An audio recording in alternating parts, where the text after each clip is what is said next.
அன்புக்குரிய சகோதர சகோதரிகளே, இன்றும் கூட இந்த ஞாயிறு மாலை நீங்கள் ஒவ்வொருவரும் தேவனுடைய இந்த ஒரு நற்செய்தியை கேட்பதற்காக இங்கு கூடியிருக்கிறீர்கள். உங்கள் அனைவருக்கும் எங்களுடைய சியோன் எக்கால ஊழியங்களின் சார்பாக கிறிஸ்துவுக்குள்ளான அன்பின் வாழ்த்துக்களை கூட நாங்கள் தெரிவித்துக் கொள்கிறோம். கடந்த வாரம் கூட இந்த ஒரு தொடர் வேதாம வகுப்புக்கு ஆரம்பமாக நாம் நடந்து கொண்டிருக்கும் இஸ்ரேலும் கடைசி கால தீர்க்க தரிசனங்களும் என்கிற அடிப்படையில் அந்த தலைப்பை நாம் அடிப்படையாக கொண்டு ஒரு பாடத்தை கூட நாம் கவனித்தோம், கேட்டோம். ஈவன் இல்லம் சென்று கூட அந்த ஒரு பத்தியை படித்து அநேக விஷயங்களை கூட நீங்கள் தெரிந்து கொண்டதாக நீங்களும் தொலைபேசியில் வாயிலாக எங்களுக்கு தெரிவித்தீர்கள். அது எங்களுக்கு மிகவும் மகிழ்ச்சியை தந்தது. நாங்கள் கேட்ட அந்த ஒரு சத்தியத்தை கூட, அந்த ஒரு பாடத்தை கூட, நற்செய்தியை கூட உங்களுக்கும் இலவசமாக அறிவிப்பதில் எங்களுக்கு மிகவும் ஒரு மகிழ்ச்சி. இந்த ஒரு தேவ செய்திக்குள்ளாக நாம் கடந்து செல்வதற்கு முன்பாக நாம் அனைவரும் எழுந்திருந்து நம்முடைய கண்களை மூடி ஜெபத்துடனே ஆரம்பிப்போம். நம்மத்திலே இந்த ஒரு துவக்க ஜெபத்தை எடுக்கும்படியாக நம்முடைய அன்பு சகோதரர் அகஸ்டின் அவர்களை அன்புடன் கேட்டுக்கொள்கிறோம்.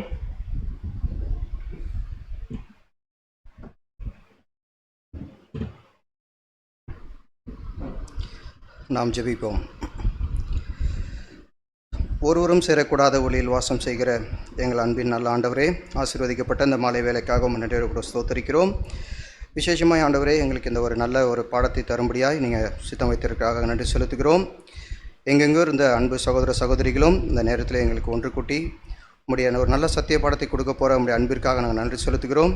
மிஞ்சியுள்ள ஆண்டவரே, இந்த பிள்ளைகள் உங்களுடைய சத்தியத்திலே வளர, சத்தியத்தை அறிவீர்கள், சத்தியம் உங்களை விடுதலையாக்கும் என்ற உங்களுடைய வார்த்தையை அவர்கள் உணர்ந்து இதுவரைக்கும் கேட்டிராத சத்தியத்தை அவர்களுக்கு கேட்கிறதுக்கு ஒரு நல்ல காதையும் ஒரு உணர்வுள்ள இருதயத்தையும் தந்து அவர்கள் தொடர்ந்து இந்த ஒவ்வொரு வகுப்பிலும் கலந்து கொள்ள நீங்கள் கிருபை பாராட்டும்படியாக உங்களுடைய சமூகத்தில் ஒப்புக் கொடுக்கிறோம். இங்கே வந்திருக்கிற ஒவ்வொரு அன்பு சகோதர சகோதரிகளும் உங்களுடைய பொறுப்புள்ள கரத்தில் ஒப்புக் கொடுக்கிறோம். மீதியான வேலை முழுவதையும் நீங்கள் பொறுப்படுத்திக் கொள்ளும். இந்த சிறிய ஜெபத்தை எங்கள் ரட்சகர் ஆண்டவராக இயேசு கிறிஸ்துவின் மூலமாக உங்களுடைய பொற்பாதத்தில் வைக்கிறோம். எங்கள் ஜீவனில் நல்ல பிதாவே, ஆமென். அனைவரும் அமரலாம்.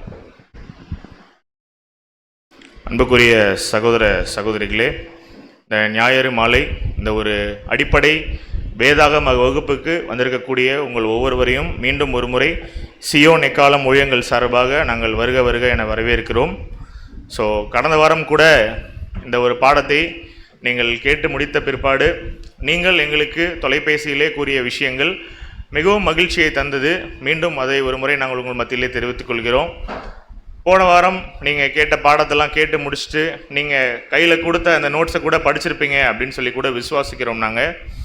அப்போ எல்லாருமே கேட்ட விஷயங்கள் என்ன அப்படின்னா, வேதாகமத்தில் இவ்வளோ காரியங்கள் இருக்குதுங்களா தீர்க்க தரிசனம் அடிப்படையில்னு பார்க்கும்பொழுது அப்படின்னு சொல்லி நிறைய பேர் கேட்டிருந்தாங்க. நீங்கள் கடந்த வாரம் கேட்ட அந்த ஒரு சத்தியம் அது ஒரு அடிப்படை சத்தியமே. இன்னும் அநேக விஷயங்கள் வேதாகமத்தில் இருக்குது. இன்றைக்கி நீங்கள் பார்க்கக்கூடிய இந்த ஒரு பாடம் கூட மிகவும் ஒரு முக்கியமான பாடமாக அமையும் உங்களுடைய வாழ்க்கையிலே.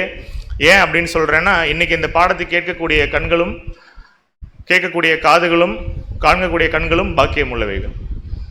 ஒரு ஆசீர்வாதத்தோடு தான் நம்ம இங்கேருந்து திரும்பி செல்ல போகிறோம். இந்த இடத்த விட்டு நம்ம கலைந்து செல்லும் பொழுது இன்னும் அநேக விஷயங்களை ஒவ்வொரு வாரமாக தேவன் நமக்கு தொடர்ந்து வெளிப்படுத்துவாராக இந்த ஒரு கூடுகையின் மூலமாக. இன்றைய நாளுக்கு உண்டான ஒரு பாடத்தினுடைய தலைப்பு என்ன அப்படின்னா, வேதாகமத்தை முறையாக கற்பது எப்படி அப்படிங்கிற அந்த ஒரு தலைப்பை கூட அடிப்படையாக கொண்டு நம் மத்தியிலே தேவ செய்தியை பகிர்ந்தளிப்பதற்காக நம்முடைய அன்பு சகோதரர் சிந்தன் அவர்கள் நம்மோடு இணைந்திருக்கிறாங்க. சகோதரையும் இந்த தேவ செய்தியை நமக்கு பகிர்ந்தளிக்கும்படியாக அன்புடன் கேட்டுக்கொள்கிறோம்.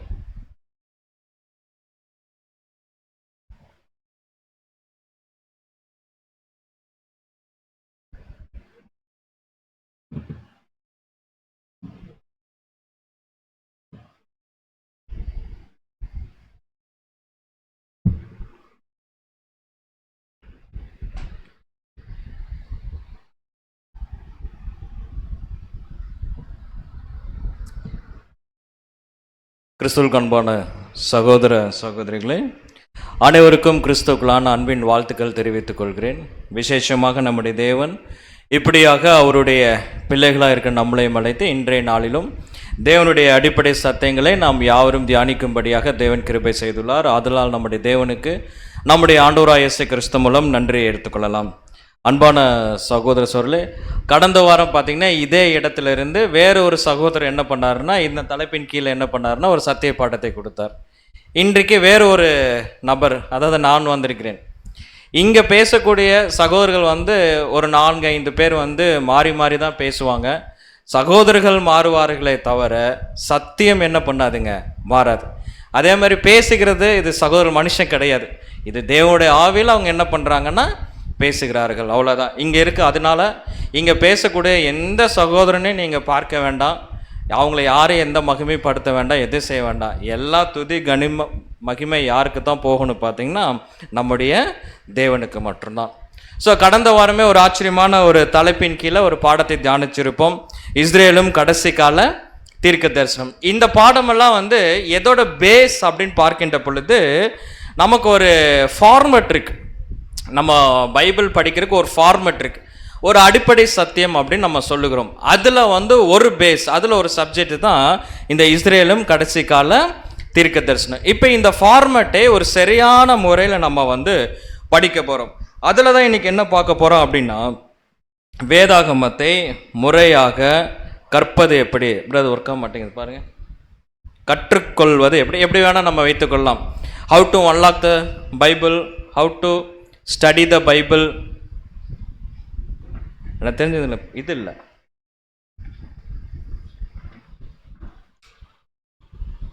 ஓகே ஓகே ஸோ வேதாகமத்தை முறையாக கற்றுக்கொள்வது எப்படி, இந்த தலைப்பின் கீழே தான் நம்ம தியானிக்க போகிறோம். இந்த தலைப்பை கேட்ட உடனே சில பேர்த்துக்கு என்ன வந்துடும் பார்த்தீங்கன்னா, சந்தோஷம் வரும், சில பேர்த்துக்கு ஒரு துக்கம் வரும், சில பேர்த்துக்கு கோபம் வரும், சில பேர்த்துக்கு ஆச்சரியமாக பார்ப்பாங்க. ஒவ்வொருத்தருக்கும் ஒவ்வொரு மாதிரி மனநிலைமை உண்டாகும். காரணம் என்னன்னா, பிரதர் நாங்கள் பைபிள் என்ன பண்ணிட்டு இருக்கிறோம், எப்போ கிறிஸ்துவர்களாக மாறினமோ இல்லை எப்போ கிறிஸ்துவர்களாக பிறந்தமோ அப்போ இருந்து நாங்கள் என்ன பண்ணிட்டு இருக்கிறோம், பைபிள் படிச்சுட்டு இருக்கிறோம். இப்போ போய் வேதாகமத்தை முறையாக கற்றுக்கொள்வது எப்படி, என்னன்னா எங்களுக்கு தான் தெரியுமே. ஒருத்தர்கிட்ட கேட்டான், நீங்கள் பைபிள் படிச்சிருக்கீங்களான்னு கேட்டான். அவங்க என்ன சொன்னால், பைபிள் படிச்சிருக்கிறேங்க அப்படின்னா. எப்படி ஃபர்ஸ்ட்ல இருந்து கடைசி வரைக்கும் படிச்சிங்களான்னு கேட்டாங்க. அவங்க சொன்னாங்க, பிரதர் ஃபர்ஸ்ட்ல இருந்து கடைசி வரைக்கும் படிச்சிருக்கிறோம். இன்னொரு ஆச்சரியமான சொன்னாங்க, தலைகீழாகவும் படிச்சிருக்கிறோம் அப்படின்னு. தலைகளானா பைபிள் இப்படி தலைகளாக வச்சில்ல, ஆதியாகமத்திலிருந்து வெளிப்படுத்தின விசேஷம் வரைக்கும் ஃபுல்லாக படிச்சுட்டாங்க. வெளிப்படுத்தின விசேஷத்துலேருந்து என்ன பண்ணுறாங்க, அப்படியே ரிவர்ஸாக படிச்சிருக்கிறேன் அப்படின்ட்டு. இப்படி ஒரு 5 தடவை படிச்சிருக்கிறேன், இப்படி ஒரு 5 தடவை படிச்சிருக்கிறேன். எங்களே போய் கேட்குறீங்களே அப்படின்னாங்க. சரி படிச்சிங்களே, ஏதோ புரிஞ்சுதான்னு கேட்டேன். அது மட்டும்தான் என்ன பண்ணலைங்க, புரியல.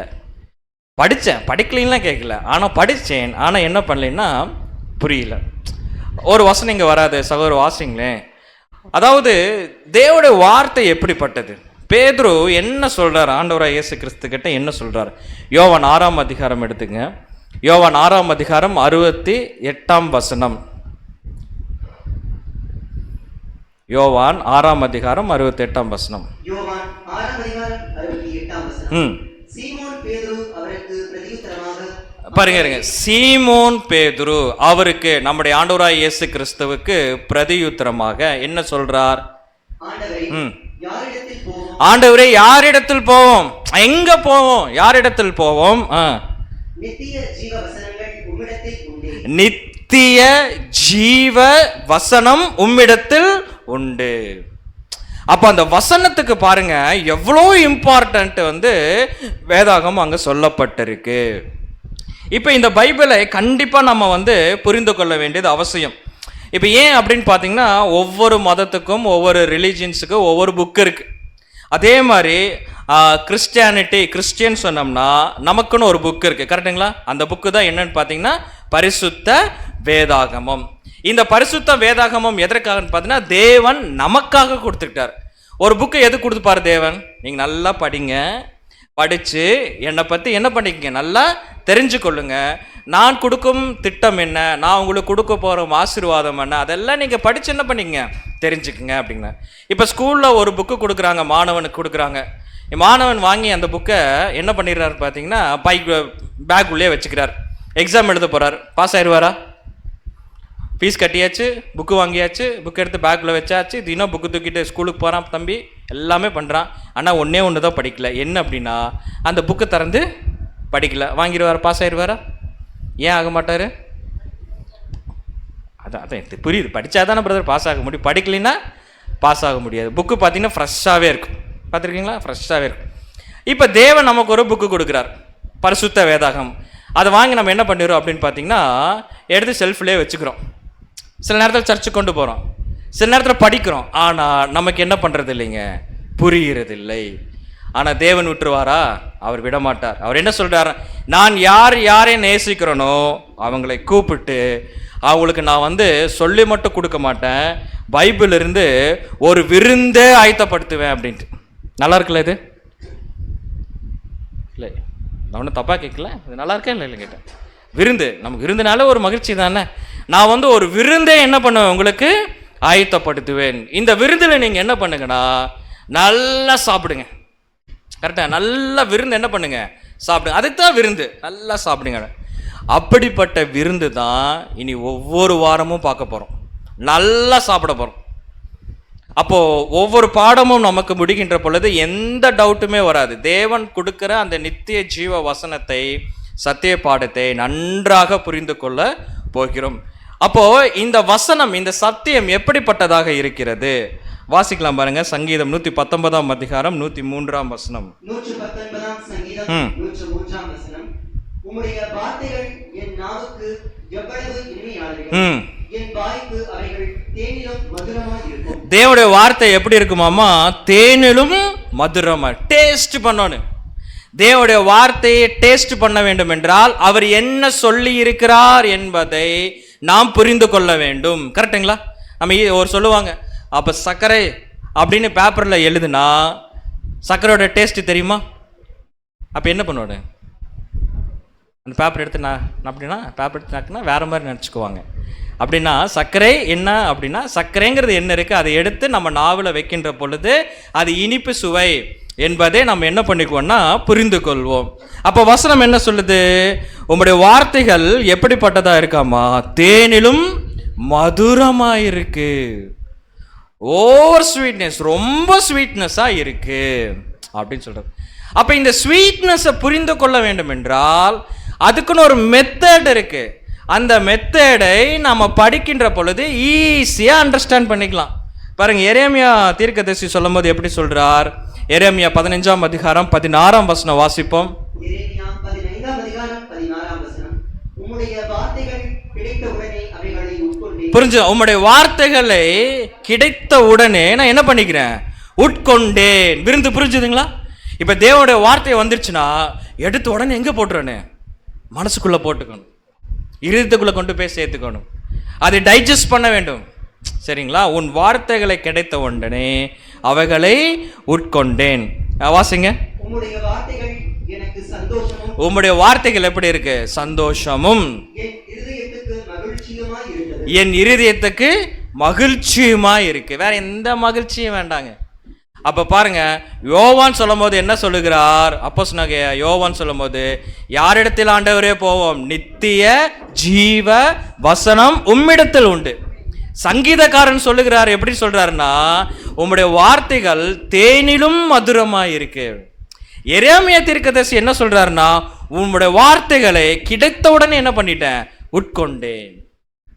அப்போ தேவனுடைய வார்த்தைக்கு எவ்வளோ மகிமை இருக்குன்னு பாருங்க. அது மகிழ்ச்சி, அது இனிமையானது, அது சந்தோஷத்தை கொடுக்கக்கூடியது. அப்போ அந்த வார்த்தைகளை நாம் என்ன பண்ணணும்னா கட்டாயமாக புரிந்து கொள்ள வேண்டும். ஒரு சமயத்தில் 1ஆம் வருகையில் நம்முடைய ஆண்டவராகிய இயேசு கிறிஸ்து இந்த பூமிக்கு வந்திருக்கும் போது ஞானஸ்தானம் எடுத்த பின்பாக, யோர்தான் நதியில் ஞானஸ்தானம் எடுத்த பின்பாக 40 நாள் என்ன பண்ணுறாருன்னா வனாந்திரத்துக்கு போயிட்டார். அங்கே போய் உபவாசம் இருந்தார் 40 நாள். உபவாசம் இருந்து வெளியே வந்த உடனே ஆண்டவராகிய இயேசு கிறிஸ்துக்கு ஆப்போசிட்டாக யார் வந்தா? இதெல்லாம் நமக்கு நல்லா தெரியும். யார் வந்தா? பிசாசா சாத்தானா? ரெண்டு. Very good, super. இப்போ கரெக்டாக வரீங்க. ரெண்டும் ஒன்று தான். சில இடத்துல ஒரு இடத்துல இதே பாடம் எடுக்கும்போது சொல்ல மாட்டேன்ட்டாங்க, சா சா சா அப்படின்னாங்க. ஏன் வந்துட்டானே என்ன பண்ணுறது? நான் அதெல்லாம் வரமாட்டான். சரிங்களா? உலகத்தை ஜெயித்தவர் நம்ம கூட இருக்கிறார். அவர் மேலே விசுவாசம் வைக்கும் போது இவனும் சும்மா. சரிங்களா? அப்போது ஆண்டவராக இயேசு கிறிஸ்துக்கு ஆப்போசிட்டாக யார் வரான்னு பார்த்தீங்கன்னா சாத்தான் வரான். வந்து சாத்தானுடைய ட்ரிக்கே அதுதான். வந்து என்ன சொல்கிறான்னா, ஆண்டவரே நீங்கள் பார்க்குறதுக்கு ரொம்ப டயர்டாக இருக்கிறீங்க, கரெக்டுங்களா, ரொம்ப சோர்வாக இருக்கிறீங்க, 40 நாள் நீங்கள் என்ன பண்ணல, சாப்பிடல, பசியாக இருக்கிறீங்க, நீங்கள் என்ன பண்ணுங்கன்னா இந்த கல்லுகளை அப்பமாக்கி சாப்பிடுங்க அப்படின்னாரு. நம்மளாக இருந்து என்ன பண்ணியிருப்பான், என்னையவே டெஸ்ட் பண்ணுறியா, நான் அப்பமாக்க மாட்டேன், பிரியாணிக்கு என்ன பண்ணிடுவேன், சாப்பிட்டுருவான். ஆனால் ஆண்டவர் இயேசு கிறிஸ்து செஞ்சாரா, செய்யலை. சாத்தான் சொன்னதுக்கெல்லாம் இயேசு கிறிஸ்து என்ன பண்ண மாட்டாருங்க, பதில்லாம் சொல்ல மாட்டார். 40 நாள் நான் சாப்பிடல, 40 நாள் எங்கள் அப்பா என்ன பண்ணாருன்னு எனக்கு சோறு கொடுத்தார், நான் ஃபுட்டு கொடுத்தார். 40 நாள் அவர் இயேசு கிறிஸ்து என்ன ரிப்ளை பண்ணார் தெரியுங்களா? மத்தேயு 4ஆம் அதிகாரம் 4ஆம் வசனத்தில், மத்தேயு 4ஆம் அதிகாரம் 4ஆம் வசனம், அவர் பிரதியுத்தரமாக, மனுஷன் அப்பத்தினாலே மாத்திரம் அல்ல, தேவனுடைய வாயிலிருந்து புறப்படுகிற ஒவ்வொரு வார்த்தையினாலும் பிழைப்பான் என்று எழுதியிருக்கிறதை என்றார். பாருங்க, இயேசு கிறிஸ்துவோட ரிப்ளை என்ன தெரியுங்களா? மனுஷன் அப்பத்தினால் மாத்திரம் அல்ல, தேவனுடைய வாயிலிருந்து புறப்படுகிற ஒவ்வொரு வார்த்தையினாலும் பிழைப்பான். 40 நாள் நான் சாப்பிடாம இருந்தேன், ஜெபம் பண்ணிட்டு இருந்தேன். அப்போ எங்க அப்பா எனக்கு உணவை கொடுத்தார். இப்போ ஒன்று என்ன பண்ண மாட்டார்னா, சாகடிக்க மாட்டார், இல்லை கொன்று போட மாட்டார். 40 நாள் அப்பா உணவு கொடுத்தார், இப்போ எனக்கு என்ன பண்ணுவார், உணவு கொடுப்பார். மனுஷன் அப்பத்தினால மாத்திரமில்ல, தேவனுடைய வாயிலிருந்து புறப்படுகிற ஒவ்வொரு வார்த்தையினால என்ன பண்ணுவாருங்க, பிழைப்பான். இப்போ புரிஞ்சுதுங்களா? அப்போ ஒரு கிறிஸ்தவனுக்கு மிகப்பெரிய விருந்து என்ன அப்படின்னா, சண்டே சர்ச்சுக்கு போயிட்டு வந்து பிரியாணி சாப்பிட்றோம் பார்த்தீங்களா, அந்த விருந்து இல்லை. கல்யாணத்தில் போய் நம்ம பிரியாணி சாப்பிட்றோம் பார்த்தீங்களா, அந்த விருந்து இல்லை. ஒரு உண்மையான கிறிஸ்தவனுக்கு எது விருந்து அப்படின்னா, எங்கெங்க தேவனுடைய வார்த்தை பிரசங்கிக்கப்படுகிறதோ அந்த வார்த்தை நம்ம வந்து அப்படியே நமக்காக பிடித்து கொள்ளுகிறோமோ அதுதான் விருந்து. அப்படிப்பட்ட விருந்துக்கு தாங்க நம்ம வந்திருக்கிறோம். அவ்வளோதான், எரேமியா ஏற்கனவே சொன்னார், உங்களுடைய வார்த்தை கிடைத்த உடனே என்ன பண்ண, எப்போ கிடைச்சதோ அது வச்சிருந்தேன்னா சாப்பிடல, எப்போ கிடைக்குதோ அப்போவே என்ன பண்ணிக்குவேன். நமக்கு ஒரு பிடிச்சமான ஒரு உணவு இருக்குன்னு வச்சுக்கங்களேன், ஒரு டெம்ப்ட் ஆகுது, எப்படியாச்சும் இதை சாப்பிட வேணும், அது நம்ம முன்னாடி வச்சுட்டாங்க, நம்ம என்ன பண்ணுவோம், வேண்டாம் அப்புறம் சாப்பிடுவோம், வெயிட் பண்ணி சாப்பிடுவோம் அப்படின்னு வைப்போமா? சில பேர் அப்படியே கொண்டு வரும்போதே சாப்பிட்டுருவாங்க, கண்ணிலே பாதி உள்ளே போயிடும், எப்படி ஏவாளுக்கு மாதிரி. அதுக்கப்புறம் தான் வாய்க்குள்ளே என்ன பண்ணும், போகும். அப்போ உன் வார்த்தையை கிடைத்த உடனே என்ன பண்ணேன்னா உட்கொண்டேன். இப்போ ஒரு முக்கியமான ஒரு வசனத்துக்குள்ளாக நாம் வரோம். அப்படி என்றால், இத்தனை நாள் நமக்கு பைபிள் படிக்கலையா, அப்போ தெரியலையா, அப்போ நீங்கள் என்ன புதுசாக சொல்ல போகிறீங்க அப்படின்னா, பைபிளில் நிறைய கொஸ்டின்ஸ் இருக்குது. இப்போ எல்லா கொஸ்டின்ஸும் நம்ம வந்து பார்க்க முடியாது, ஆனால் சில கொஸ்டின்ஸ் கூட நம்ம என்ன பண்ணலான்னா பார்க்கலாம். பாருங்கள், ஒவ்வொரு சத்திய பாடமுமே இந்த யோவான் 8ஆம் அதிகாரம் 32ஆம் வசனத்தின் அடிப்படையில் தான் வரும். சத்தியத்தையும் அறிவீர்கள், சத்தியம் உங்களை விடுதலையாக்கும். இந்த யோவான் 8ஆம் அதிகாரம் 32ஆம் வசனம் இப்போ படித்தோம் பார்த்தீங்களா, இந்த பாடத்தோட முடிவில் நீங்கள் சொல்லுவீங்க சத்தியம் நமக்கு எப்படி விடுதலை கொடுத்தது என்று. அப்படி என்றால் யோவான் 17ஆம் அதிகாரம் 17ஆம் வசனம் சொல்லுது, எது சத்தியம்? ஒரு இதிலே நமக்கு ஒரு கொஸ்டின் இருக்கு. சத்தியத்தையும் அறிவீர்கள், சத்தியம் உங்களை விடுதலையாக்கும், இருளிலிருந்து விடுதலையாக்கும், பொய்யிலிருந்து விடுதலையாக்கும். இந்த ஃபேன் போட வேண்டாமா, ஃபேன் இருந்தால் ரொம்ப ஹீட்டாக இருக்கு. இருளிலிருந்து விடுதலையாக்கும், பொய்யிலிருந்து என்ன ஆகும்னு பார்த்தீங்கன்னா விடுதலையாக்கும். அப்படி என்றால் உம்முடைய சத்தியம் என்றால் என்ன? அங்கே ஒரு கொஸ்டின் வைக்கும் போது பதில் வேதாகமத்தில் இருக்கு பாருங்க. யோவான் 17ஆம் அதிகாரம் 17ஆம் வசனம் வாசிப்போம். யோவான் 17ஆம் அதிகாரம் 17ஆம் வசனம், உம்முடைய வசனமே சத்தியம். உம்முடைய வசனமே சத்தியம். அப்போ சத்தியத்தையும் அறிவீர்கள், சத்தியம் உங்களை விடுதலையாக்கும் என்றால் நம்ம வசனத்தை நல்லா புரிஞ்சுக்கிட்டோம்னா ஒரு பொய்யிலிருந்து, ஒரு இருளிலிருந்து, ஒரு அறியாமையிலிருந்து நம்ம என்ன ஆயிடலாங்க, விடுதலை ஆயிடலாம். அப்படி என்றால் இன்னும் அடுத்த கேள்வி வரும், உம்முடைய வசனமே சத்தியமா? அப்படி என்றால் நம்முடைய பரிசுத்த வேதாகமத்தில் நாம் படித்த எல்லா வசனம் நமக்கு புரிஞ்சிருச்சா? வசனம் புரிஞ்சாதான் சத்தியம் புரியும், சத்தியம் தெரிஞ்சாதான் நமக்கு என்ன கிடைக்கும், விடுதலையாகும். இதுதான் ஃபார்மேட், இதுதான் சொல்லி கொடுத்துருக்கார். அப்போ ஒரு கேள்வி வைப்போம், நம்முடைய பரிசுத்த வேதாகமத்தில் நாம் படித்த எல்லா வசனங்களும் புரிந்து விட்டதா? என்ன சொல்கிறீங்க? ஒரு 10 நிமிஷமாக நான் பேசிட்டேன், உங்களுடைய பதிலையும் கேட்பேன். எல்லா வசனமும் புரிஞ்சிருச்சா? புரியல. Okay, very good brother. இப்போ சில கேள்விகளை வசனங்களை நம்ம பார்க்கலாம். ஆதியாகமம் 1ஆம் அதிகாரம் 3ஆம் வசனம். ஆதியாகமம் 1ஆம் அதிகாரம் 3ஆம் வசனம், தேவன் வெளிச்சம் உண்டாக கடவது என்றார், வெளிச்சம் உண்டாயிற்று. பாருங்க, கேள்வி ஆதியாகமம் புஸ்தகத்துல 1ஆம் அதிகாரத்திலே இருக்கு. ஆதியாகமம் புஸ்தகம் 1ஆம் அதிகாரத்திலே இருக்கு. என்னது? தேவன் வெளிச்சம் உண்டாக கடவது என்றார், வெளிச்சம் என்ன ஆயிடுச்சு? உண்டாயிருச்சு. ரொம்ப சிம்பிள். இது பூமிக்கு. அப்ப பூமிக்கு வெளிச்சம் வேணும்னா என்னென்ன தேவை வேணும்? பூமிக்கு, வீட்டுக்கு இல்லை, வீட்டுக்குன்னா டியூப்லைட் போட்டுக்கலாம்.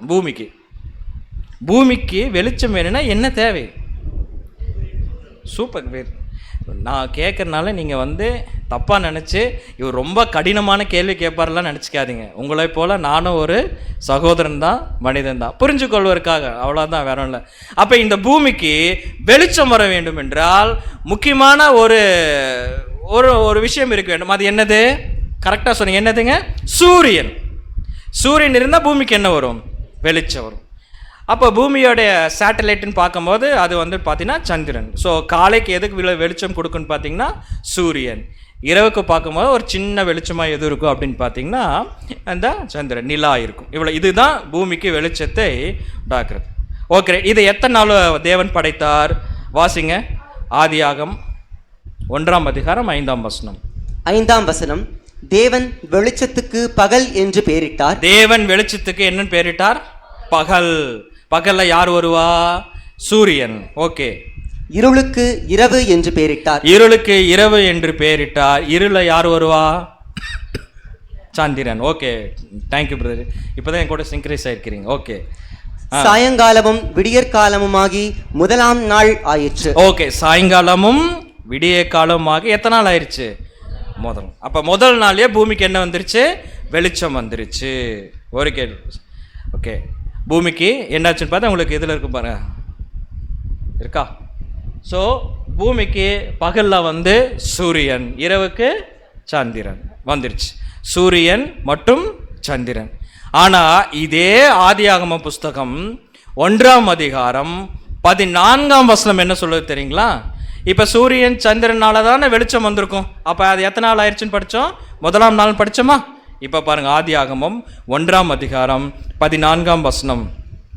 14ஆம் வசனம், பின்பு தேவன் பகலுக்கும் இரவுக்கும் வித்தியாசம் உண்டாக்கத்தக்கதாக வானம் என்கிற ஆகாய விரிவிலே சுடர்கள் உண்டாக கடவது, அவைகள் அடையாளங்களுக்காகவும் காலங்களையும் நாட்களையும் வருஷங்களையும் குறிக்கிறதற்காகவும் இருக்க கடவது என்றார். என்னது? பகலுக்கும் இரவுக்கும் வித்தியாசம் உண்டாகத்தக்கதாக வானம் என்கிற ஆகாய விடரிலே சுடர்களை வைத்தார்னா என்னது?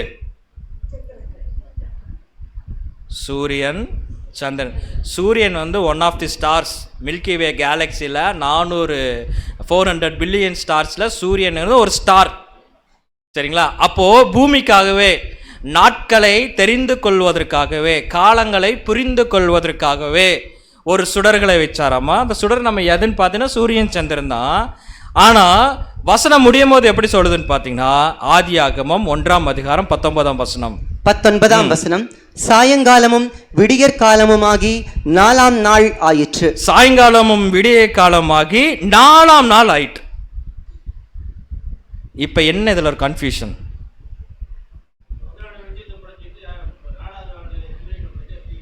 Super, very good brother, very good. அவ்வளோதான். பாருங்க, ஆதியாகமம் 1ஆம் அதிகாரத்திலே ஒரு கொஸ்டின் வந்துருச்சு.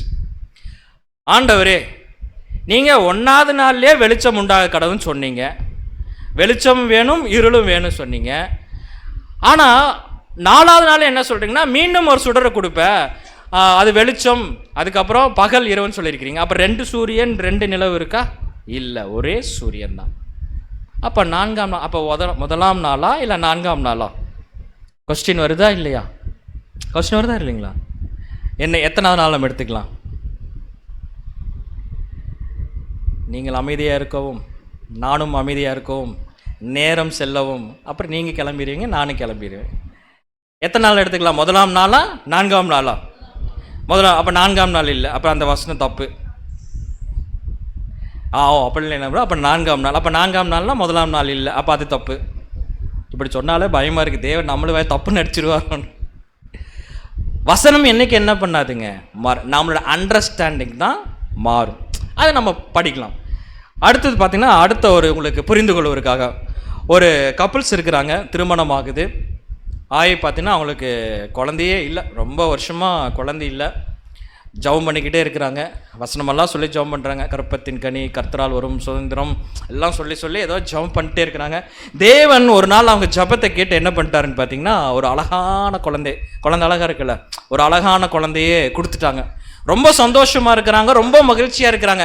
நம்ம குழந்தையே ரொம்ப வருஷமாக இல்லை, நல்லா ஜெபம் பண்ணிட்டு இருந்தோம், கர்த்தருடைய பெரிதான கிருபை நிமித்தமாக நமக்கு ஒரு அழகான குழந்தைய தேவன் என்ன பண்ணியிருக்கிறாரு, கொடுத்துருக்கிறார் அப்படின்னு சொல்லிட்டு அந்த குழந்தைய பார்க்கும் போதெல்லாம் மகிழ்ச்சி, சந்தோஷம், தேவனுக்கு நன்றி சொல்லிக்கிட்டே இருக்கிறாங்க. அப்போ இந்த குழந்தைக்கு ஃபஸ்ட்டு பர்த்டே வருது. ஃபஸ்ட்டு பர்த்டே வந்தோடனே பேரண்ட்ஸுக்கு பயங்கர சந்தோஷம். இது பெருசாக என்ன பண்ணிடலாம், பெருசாக செலிப்ரேட் பண்ணிடலாம்னு சொல்லிட்டு நம்ம ரிலேஷன்லாம் கூப்பிட்டு, ஃப்ரெண்ட்ஸ் எல்லாம் கூப்பிட்டு, ரூம் எல்லாம் புக் பண்ணி, ரூம் இல்லை அது என்னது, பார்ட்டி ஹால்லாம் புக் பண்ணி, ஐயரெல்லாம் கூப்பிட்டு எல்லாம் பக்கா செட் பண்ணிட்டாங்க. இப்போ எதுக்கு, இந்த மகிழ்ச்சியை கொண்டாடுவதற்காக, ஷேர் பண்ணுறதுக்காக அப்படின்ட்டு. உடனே என்ன பண்ணுறாங்கன்னா, குழந்தைக்காக கேக் வெட்ட போகிறார். உடனே அந்த அம்மா சொல்லுது, சும்மா இருங்க, குழந்தை கேக் வெட்டாது, அதனால் அப்பா வெட்டுறாரு, சரிங்களா, சும்மா இருங்க.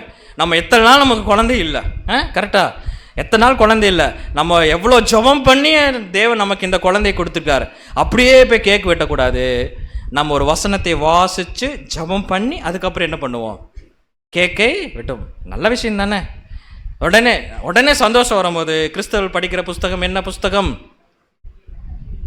வரும் பாருங்க, கரெக்டாக என்னது, சங்கீதம். ஆமாம், கிறிஸ்தவர்களுக்காகவே சந்தோஷம் வந்தால் சங்கீதம், துக்கமாக இருந்தால் பிரசங்கி. அப்புறம் எதோ துக்கமாக இருக்குது அது பிரசங்கி எடுத்து படிப்பா அப்படின்ட்டுருவாங்க. சந்தோஷமாக இருந்தால் சங்கீதம். இந்த அம்மா அதான் சொல்லியிருக்கு, ரொம்ப சந்தோஷமாக இருக்குது, ஒரு சங்கீதத்திலேருந்து ஒரு வசனம் எடுத்து படிங்கன்னா அப்பாவுக்கு புரியல. நீங்கள் பாருங்கள், சங்கீதம் எல்லாமே நல்லாயிருக்கும், திடீர்னு ஒரு வசனம் படிங்கன்னா புரியாது. நம்ம என்ன பண்ணுவோம் தெரியுங்களா, கிறிஸ்தவரோட ஹேபிட், இது ஒரு ஹேபிட்டு. சங்கீத புஸ்தகத்தை என்ன பண்ணுவோம் தெரியுங்களா, ஜெபம் பண்ணி இப்படி வச்சுக்கிட்டு பார்த்துக்கிட்டீங்களா, எல்லாத்துக்கும் அதுதான், வேறு ஒன்றும் இல்லை. தேவனே ஒரு நல்ல வசனத்தை கொடுங்க தேவனே சொல்லிட்டு இப்படின்னு ஓப்பன் பண்ணிடும். ஓப்பன் பண்ணால் ஒரு அருமையான வசனத்தை கொடுத்தாங்க. அருமையான வசனம் சங்கீதத்திலிருந்து தான். சங்கீதம் என்றாலே என்னது, சந்தோஷம்.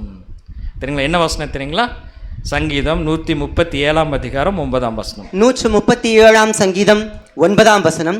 உன் குழந்தைகளை பிடித்து கல்லின் மேல் மோதி அடிக்கிறவன் பாக்கியவான். உன் குழந்தையை பிடித்து கல்லின் மேல் மோதி அடிக்கிறவன் பாக்கியவான். இப்ப அந்த அப்பா என்ன பண்ணுவாரு,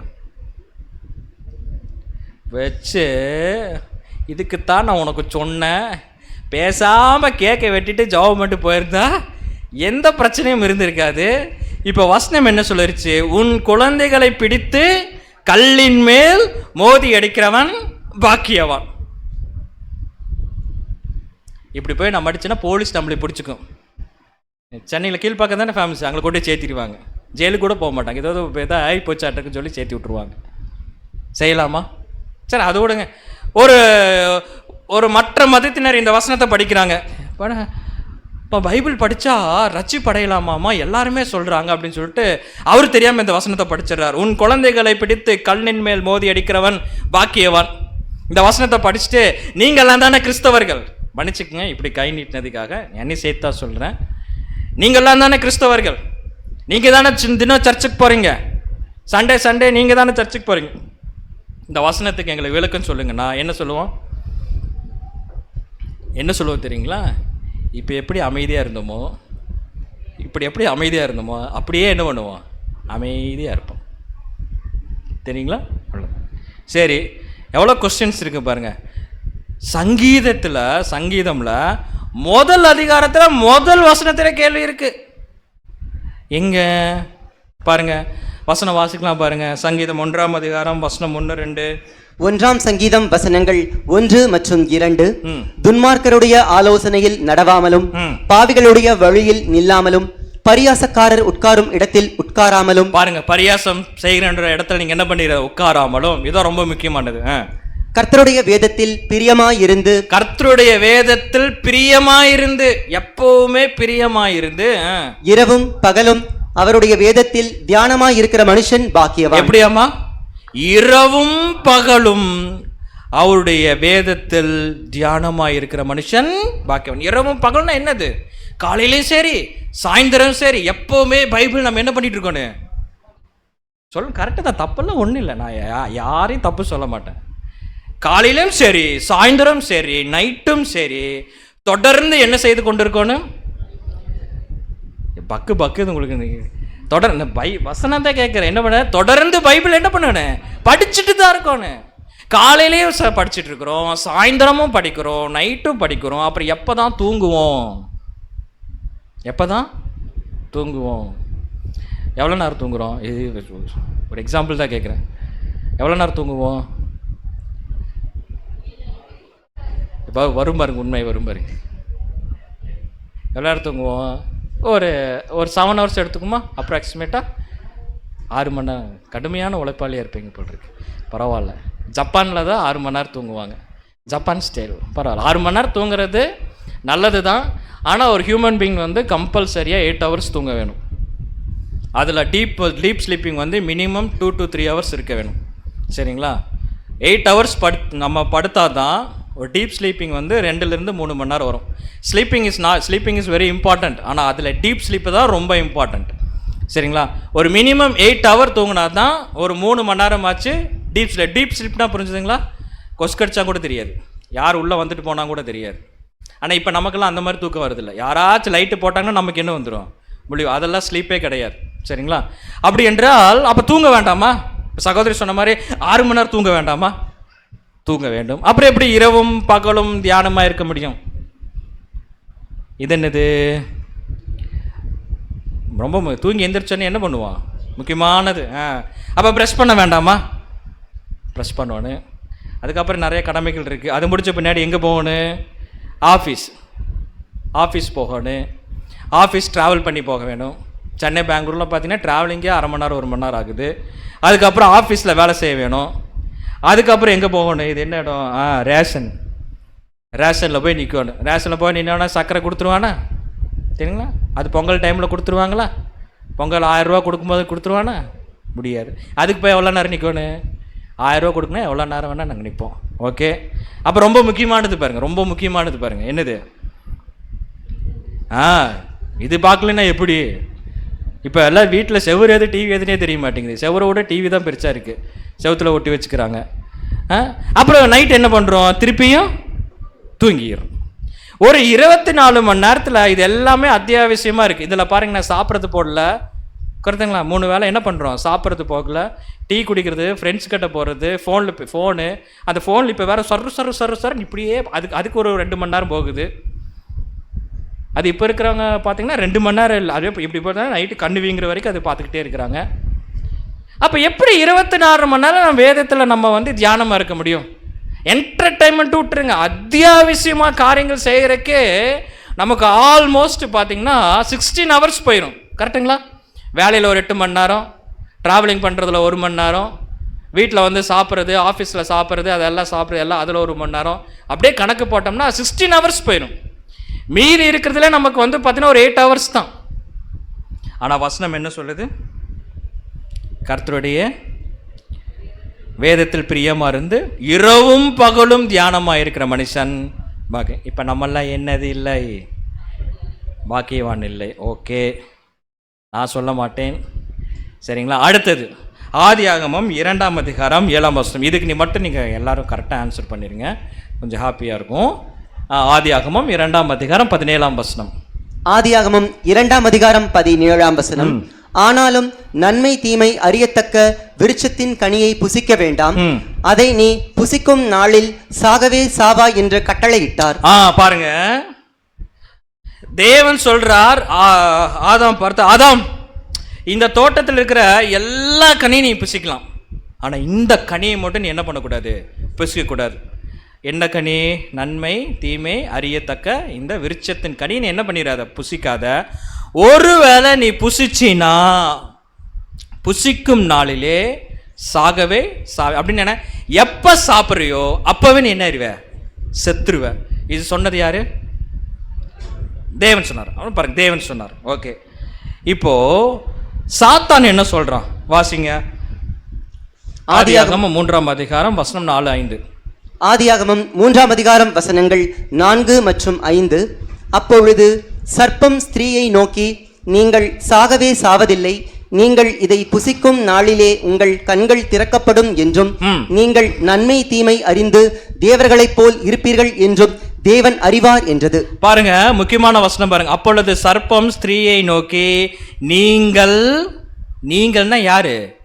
நீயும் உங்களுடைய கணவனா இருக்கிற ஆதாம், நீங்கள் இந்த கனியை சாப்பிட்டீங்கன்னா சாகவே சாவதில்லை. தேவன் என்ன சொன்னார்? புசிக்கும் நாளிலே சாகவே சாவாய். சாத்தான் என்ன சொன்னா? புசிக்கும் நாளே நீங்க என்ன பண்ண மாட்டீங்க, சாக மாட்டேன்னு சொன்னாங்க. யார் சொன்னது நடந்தது? தேவன் சொன்னது நடந்ததா? ஆதாம் எத்தனை வருஷம் உயிரோட வாழ்ந்தார் தெரியுங்களா? 930 வருஷம். எவ்வளோ? 930 வருஷம். அப்படி கேட்டாலும் இப்போ பாதி பேருக்கு ஹார்ட் அட்டாக் வந்துடும் தெரியுங்களா? இங்கே 50 வயசு தாண்டிட்டாலே பார்ட்டி வைக்கிறாங்க, 50 வயசு நான் தாண்டிட்டேன் அப்படின்ட்டு. ஏன்னா அப்படி போயிட்டுருக்கு ஹெல்த் கண்டிஷன்லாம். பார்த்துருப்பீங்க, 35 32லே எல்லாத்துக்கும் ஹார்ட் அட்டாக் வருது. அவ்வளோ ஒஸ்ட்டாக இந்த பூமி மாறிடுச்சு, ஹெல்த்தி லைஃப் மாறிடுச்சு. சாத்தான் எல்லாத்தையும் மாற்றிட்டான். 930 வருஷம் ஆதாம் உயிரோடு இருந்திருக்கிறார். தேவன் சொன்னார் புசிக்கும் நாளிலே சாகவே சாவாயினாரு.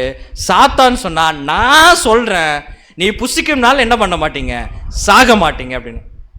தேவன் சொன்னது நடந்ததா, சாத்தான் சொன்னது நடந்ததா? நான் எதுவும் சொல்ல மாட்டேன், தேவனும் கோச்சுக்க மாட்டார். யார் சொன்னது நடந்தது? சாத்தான் சொன்னது நடந்தது. இப்படி போய் வெளியே சொன்னோம்னா,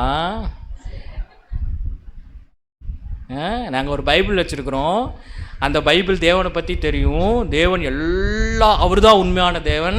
கண்ணிருந்து காணக்கூடியவர், காதிருந்து கேட்கக்கூடியவர், அவர் பேசக்கூடியவர், நமக்குள்ளா உலாவக்கூடியவர். ஆனால் அவர் சொல்கிறது மட்டும் நடக்காதுங்க அப்படின்னு சொன்னால் என்ன பண்ணுவோம்? அதுக்கு எதுக்கு நீங்கள் பைபிளில் படிக்கணும் சொல்லுவாங்களா, சொல்ல மாட்டாங்களா? What is the answer? இப்போ புரிஞ்சுதான்? நம்ம இன்னும் வெளிப்படுத்தின விசேஷமெல்லாம் போகவே இல்லை, இன்னும் எசேக்கியெல்லாம் போகவே இல்லை. எசேக்கியேல் சக்கரத்துக்குள் சக்கரம் அப்படிம்பார். வெளிப்படுத்தின விசேஷம் ஒரு ஸ்திரீ சூரியனை அணிந்திருக்கிறாள் அப்படின்னா, சூரியனை ட்ரெஸ்ஸாக போட முடியுமா? சூரியன் வேணால் நம்மளே போட்டுக்கலாம், நம்மளாம் சூரியனை போட முடியாது, புரியாது. அடுத்தது என்னது? இது ஒரு உணவு, சரிங்களா? கிரில் சிக்கன்றாதீங்க, அதை பார்த்தா அப்படி தான் இருக்கும், பட் இது ஒரு உணவு. இப்போ இந்த உணவை என்ன பண்ண வேண்டும் என்பதை வசனம் சொல்லுது. வசனம் சொன்னால் அப்படியே கேட்கணும். இன்றைக்கி போய் நீங்கள் என்ன பண்ண போகிறீங்க? இன்றைக்கி மத்தியானம் என்ன செஞ்சுருப்போம்? உண்மையை சொல்லிடுங்க. மீன் தப்பிச்சிட்டாங்க, சரி, மீனோ சிக்கனோ மட்டன் ஏதோ ஒரு உணவு இருக்குமில்ல, கண்டிப்பாக இருக்குமில்ல. அட்லீஸ்ட் வெஜிடேரியனாக நம்ம செஞ்சுருப்போம்ல. ஓகே, இப்போ வசனம் சொன்னால் நம்ம என்ன பண்ணோன்னு? யாரிடத்தில் ஆண்டவரே போவோம்? நித்திய ஜீவ வசனம் உம்மிடத்தில் ஒன்று. உன் வார்த்தை கிடைச்ச உடனே நாங்கள் என்ன பண்ணிடுவோம்? உட்கொள்வோம். இன்னைக்கு ஒரு வார்த்தை கொடுக்குறார், தயவுசெய்து எல்லாரும் உட்கொள்ளுங்க அப்படின்னு என்னது? கீழ்ப்படிஞ்சிருங்க, சரிங்களா? பிரசங்கி 11ஆம் அதிகாரம் 1ஆம் வசனம். பிரசங்கி 11ஆம் அதிகாரம் 1ஆம் வசனம். உன் ஆகாரத்தை தண்ணீர்கள் மேல் போடு, உன் ஆகாரத்தை தண்ணீர்கள் மேல் போடு, அநேக நாட்களுக்கு பின்பு அதன் பலனை காண்பாய். அநேக நாட்களுக்கு பின்பு என்ன காண்பாய்? பலனை காண்பாய். இன்னைக்கு நம்ம பிரியாணி செஞ்சுருப்போமா? எடுத்து தண்ணி தொட்டிக்குள்ளே போட்டு வச்சுக்கோங்க, போட்டுட்டு தண்ணி தொட்டியை மூடிடுங்க. அநேக நாட்கள், ஒரு 25 நாட்கள் கழித்து அந்த அப்படி தண்ணி தொட்டி ஓப்பன் பண்ணால் என்ன இருக்கும்? அப்படி இது போட்டு தண்ணி குடிச்சிடாதீங்க. அப்புறம் அதுக்கு பின்பாக வருகின்ற அனைத்து ஆபத்துகளுக்கு நாங்கள் பொறுப்பாக மாட்டோம். என்ன வரும்? தண்ணி தொட்டியில் என்ன? நீங்கள் போய் தண்ணி தொட்டியில் போட்டிங்கன்னா பக்கத்து வீட்டுக்காரன் கம்ப்ளைண்ட் பண்ணி வர, இவங்க தண்ணி தொட்டிலேருந்து என்ன வருது? ஒரு விதமான ஒரு துர்நாட்டம் வந்துட்டு இருக்கிற, இவங்க ஏதோ பண்ணிட்டு இருக்கிறாங்க, தப்பு பண்ணிட்டு இருக்கிறாங்க அப்படின்ட்டு. யாராச்சும் சாப்பாடு செஞ்சு கொண்டு போய் தண்ணியில் போடுவாங்களா? சில பேர் இதுக்கு ஒரு விளக்கம் கொடுத்தாங்க. அதை கேட்டு எங்களுக்கே சாக்காயிருச்சு. நாங்கள் கூட யோசிக்கவே இல்லை. என்ன சொன்னால், பிரதர் இது கஞ்சி சொல்லியிருக்கிறாங்க பிரதர், கஞ்சி பழைய கஞ்சி அப்படின்னாங்க. அப்படி இருக்கு. அதுக்கப்புறம் நாம் தான் கொஞ்ச நேரம் தண்ணி குடிச்சிட்டு பேச வேண்டியதாகிடுச்சு. ஏன்னா கஞ்சி அப்படி தானே பண்ணுவாங்க. பழைய சோறை என்ன பண்ணுவாங்க, அது கஞ்சி போட்டு இதே வசனம் என்ன சொல்லிருக்கு, அநேக நாட்கள். இப்போ அப்படி செய்வோமா? செய்ய மாட்டோம். என்னங்க இப்பெல்லாம் பைபிள் இருந்தாங்க வசனம் படிக்கிறோம், எதுவுமே என்ன பண்ண மாட்டேங்குதுங்க, புரிய மாட்டேங்குது. அடுத்தது பாருங்க, மத்தேயு 13ஆம் அதிகாரம் 12ஆம் வசனம். தேவன் யாரை பிளஸ் பண்ணுவார்? யாரை பிளஸ் பண்ணார்? ஒருத்தர் நல்ல வசதியாக இருக்கிறார், ஒருத்தருக்கு எதுவுமே இல்லை. அப்போ தேவன் பிளஸ் பண்ணோன்னா யாரை தான் பிளஸ் பண்ணணும்? யாரை பிளஸ் பண்ணுவோம்? ஒன்றும் இல்லை, உண்மையாக யாருக்கு இல்லாதவங்க தானே பிளஸ் பண்ணுவோம். இப்போ ஒரு ரோட்டில் 2 பேர் போயிட்டுருக்குறாங்க. ஒருத்தர் ஒரு செல்ஃபோன் பேசிட்டு நல்லா வசதியாக நல்லா டிப்டாப் ட்ரெஸ் பண்ணிட்டு செல்லெல்லாம் பேசிட்டு நம்மகிட்ட வந்து ஹெல்ப் கேட்குறாரு, பிச்சை கேட்குறாரு தான் நான் டீசெண்டாக சொல்கிறேன். ஒரு 20 ரூபா கொடுங்க 10 ரூபா கொடுங்கன்னு கேட்டால் நம்ம கொடுப்போமா? ஏன்னா அவன் நம்மளோட காஸ்ட்லி என்ன பண்ணியிருக்கிறான், செல்ஃபோன் வச்சுக்கிறான். அதே பக்கத்தில் ஒரு மனிதன் வந்து ஒன்றும் இல்லாதவனாக இருக்கிறான், பார்த்தாலே தெரியுது சாப்பாட்டுக்கு எந்த வழி இல்லாமல் இருக்குது. அவன் ஒரு 10 ரூபா கேட்டால் நம்ம என்ன பண்ணுவோம்? சரி பாவம் என்ன பண்ணுறது, 10 ரூபா சரி இருந்துட்டு போட்டோம் அப்படின்னு ஒரு அன்பை நம்ம காட்டுவோம். அப்போது நம்மளே இந்த அளவுக்கு மனசு இறங்கும் போது தேவன் மனம் இறங்க மாட்டாரா? அன்பை கற்றுக் கொடுத்ததே யார்? தேவன் தானே. இயேசு கிறிஸ்து பாருங்க, அன்பை கற்றுக் கொடுத்த இயேசு கிறிஸ்து என்ன சொல்றார்? மத்தேயு 13ஆம் அதிகாரம் 12ஆம் வசனம். மத்தேயு 13ஆம் அதிகாரம் 12ஆம் வசனம். உள்ளவன் எவனோ அவனுக்கு கொடுக்கப்படும், உள்ளவன் எவனோ அவனுக்கு கொடுக்கப்படும், பரிபூரணமும் அடைவான், பரிபூரணமும் அடைவான். இல்லாதவன் எவனோ அவனிடத்தில் உள்ளதும் எடுத்துக் கொள்ளப்படும், இல்லாதவன் எவனோ அவனிடத்தில் உள்ளதும் என்ன பண்ணிடும், எடுத்துக்கொள்ளப்படும். யாராச்சும் நம்மகிட்ட காசு கேட்க வரும்போது டப்புன்னு பார்த்துட்டு நம்ம டக்குன்னு காசு தூக்கிட்டு அப்படி இருக்கோம், அப்படி செய்யுமா? இந்த வசனம் என்ன சொல்லுது அப்புறம்? என்னங்க தேவனே, ஏற்கனவே அவனுக்கு இருக்குது, இருக்கிறவனுக்கு திருப்பி கொடுத்துட்டே இருந்தால் பரிபூரணம் அடைஞ்சிட்டு தான் இருப்பான்.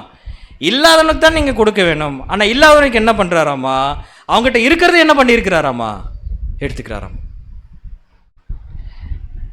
இப்போ படித்ததில் ஏதாச்சும் நம்ம வந்து ஆன்சர் பார்த்தோமா? எது மட்டும்தான் பார்த்துட்ருக்குறோம், எவ்வளோ கொஸ்டின்ஸ் பார்த்துட்ருக்குறோம் சரிங்களா?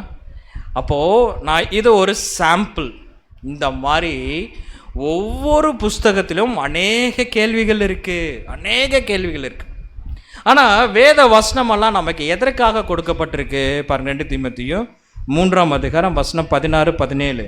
2 தீமோத்தேயு 3ஆம் அதிகாரம் வசனங்கள் 16 மற்றும் 17. வேத வாக்கியங்கள் எல்லாம் தேவ ஆவியினால் அருளப்பட்டிருக்கிறது. தேவனுடைய மனுஷன் தேறினவனாகவும், பாருங்க, தேவனுடைய மனுஷன் தேறினவனாகவும், எந்த நற்கிரியையும் செய்ய தகுதியுள்ளவனாகவும் இருக்கும்படியாக, எந்த நற்கிரியும் செய்ய தகுதி உள்ளவனாக இருக்கும்படியாகவும், அவைகள் உபதேசத்துக்கும், அவைகள் உபதேசத்துக்கும், கடிந்து கொள்ளுதலுக்கும், கடிந்து கொள்ளுதலுக்கும், சீர்திருத்தலுக்கும், சீர்திருத்தலுக்கும், நீதியை படிப்பிக்குதலுக்கும், நீதியை படிப்பதற்கும் பிரயோஜனம் உள்ளவைகளா இருக்கிறது.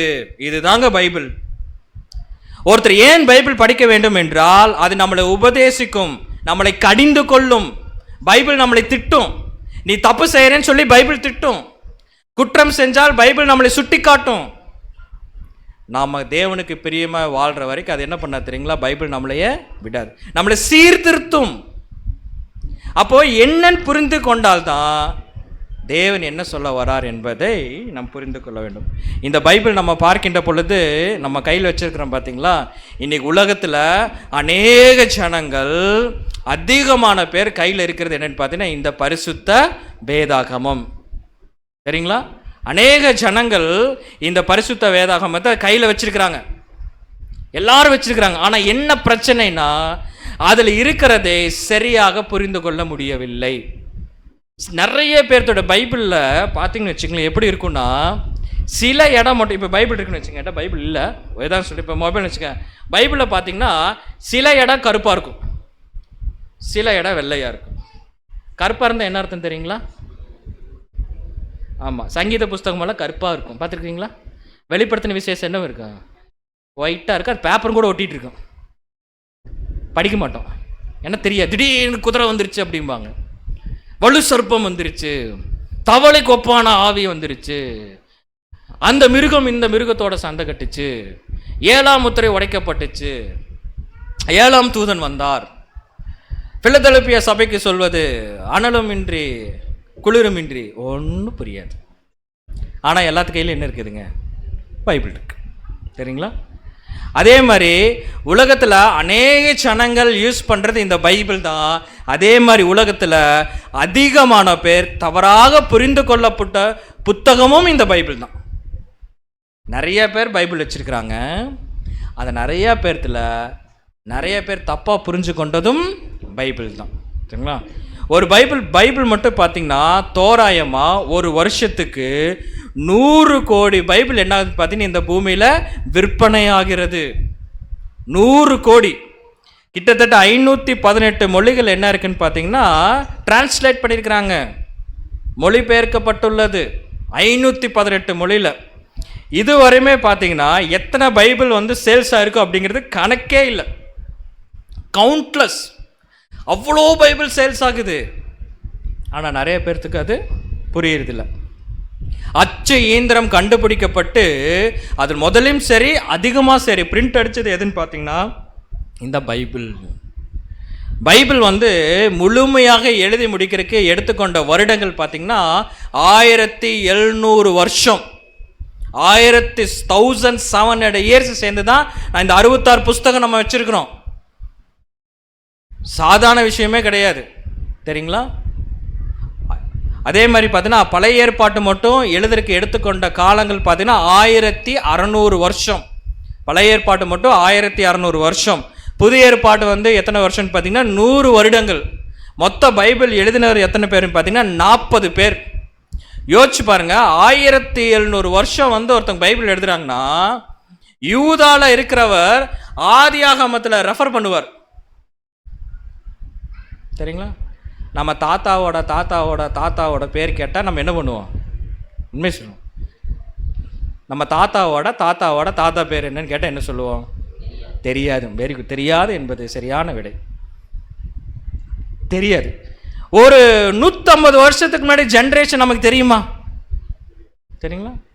இப்போ சகோதரர் கூட பேசிட்டு நாங்கள் இங்கே இருக்கும்போது இந்த இடம் இப்படி இல்லவே இல்லைனார். இந்த பெரம்பூர் ரோடு ஒரு 25 இயர்ஸ் 30 இயர்ஸ்லேயே ஒரு இடமே மாறுது.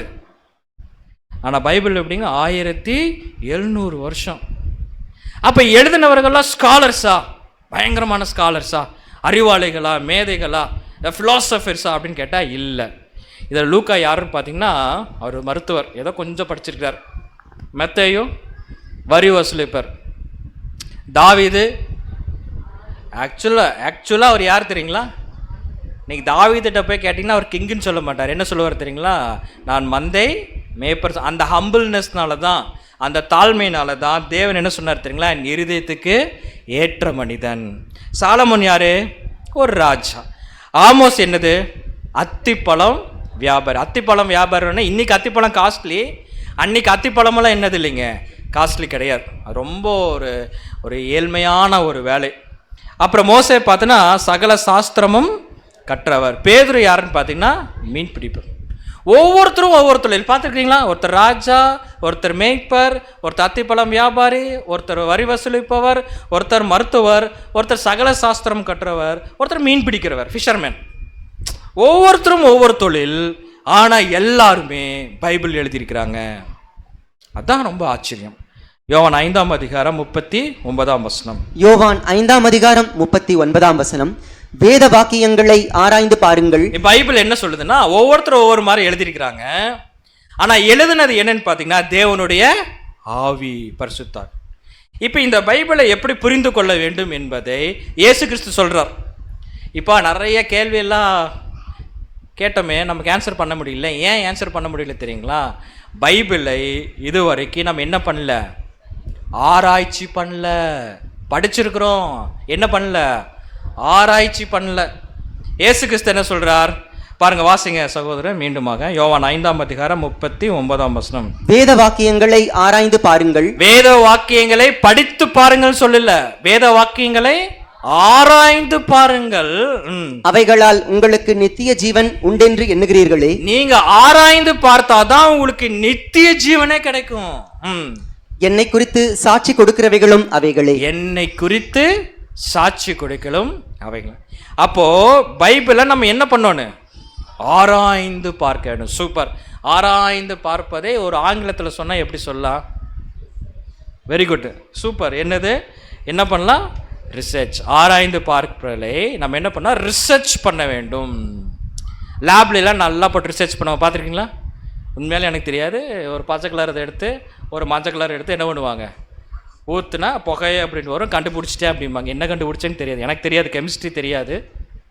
ஆனால் ஏதோ ஒரு விஷயத்தை கண்டுபிடிக்கிறதுக்கு என்ன பண்ணணுங்க? ஆராய்ச்சி பண்ண முடியும். சில பேர் ஆராய்ச்சி பண்ணுவாங்க, பார்த்துருக்கீங்களா?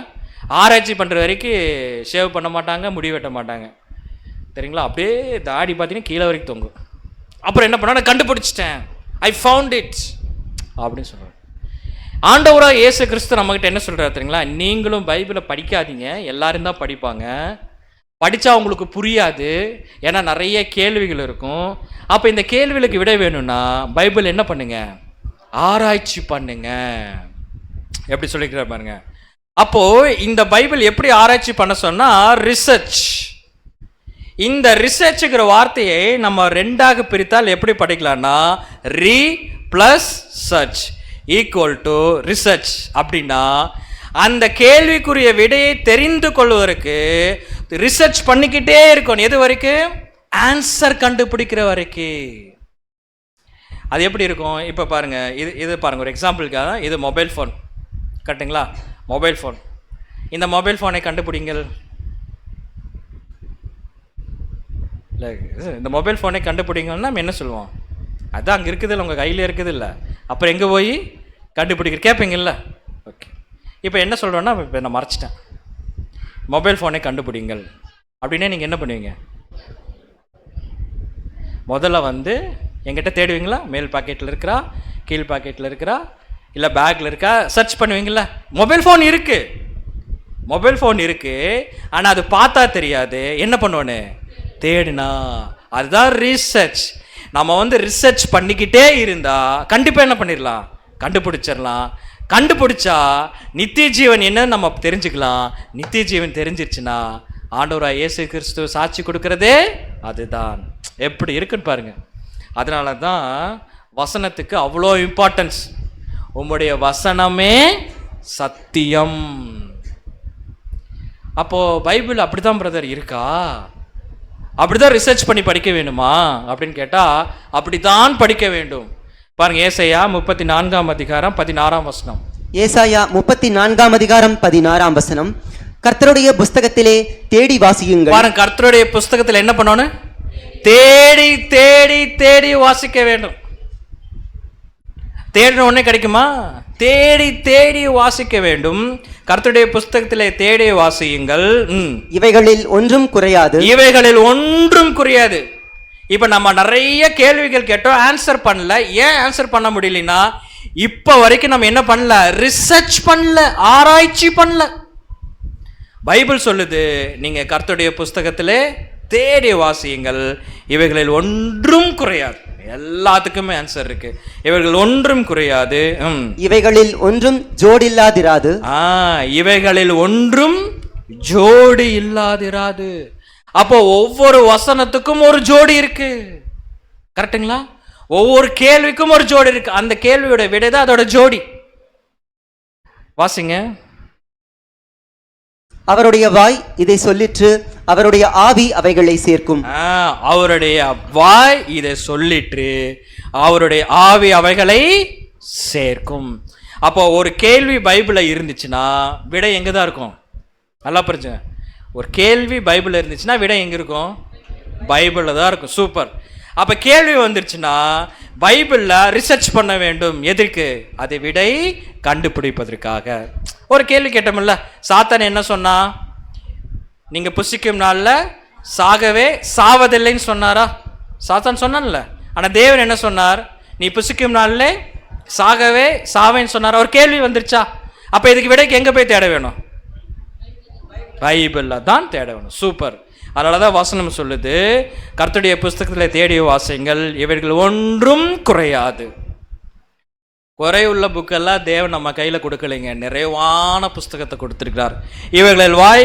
இவைகளில் ஒன்றும் ஜோடி இல்லாதிராது. அப்போ ஒவ்வொரு வசனத்துக்கும் ஒரு ஜோடி இருக்கு. நமக்கு தெரியும். இப்போ ஜோடின்னு பார்க்கும்போது எதெல்லாம் ஜோடி நம்ம சொல்லுவோம், புரிஞ்சுங்களா? கமல் ஒரு ஒத்த கமல் வாங்கி போடுவோமா?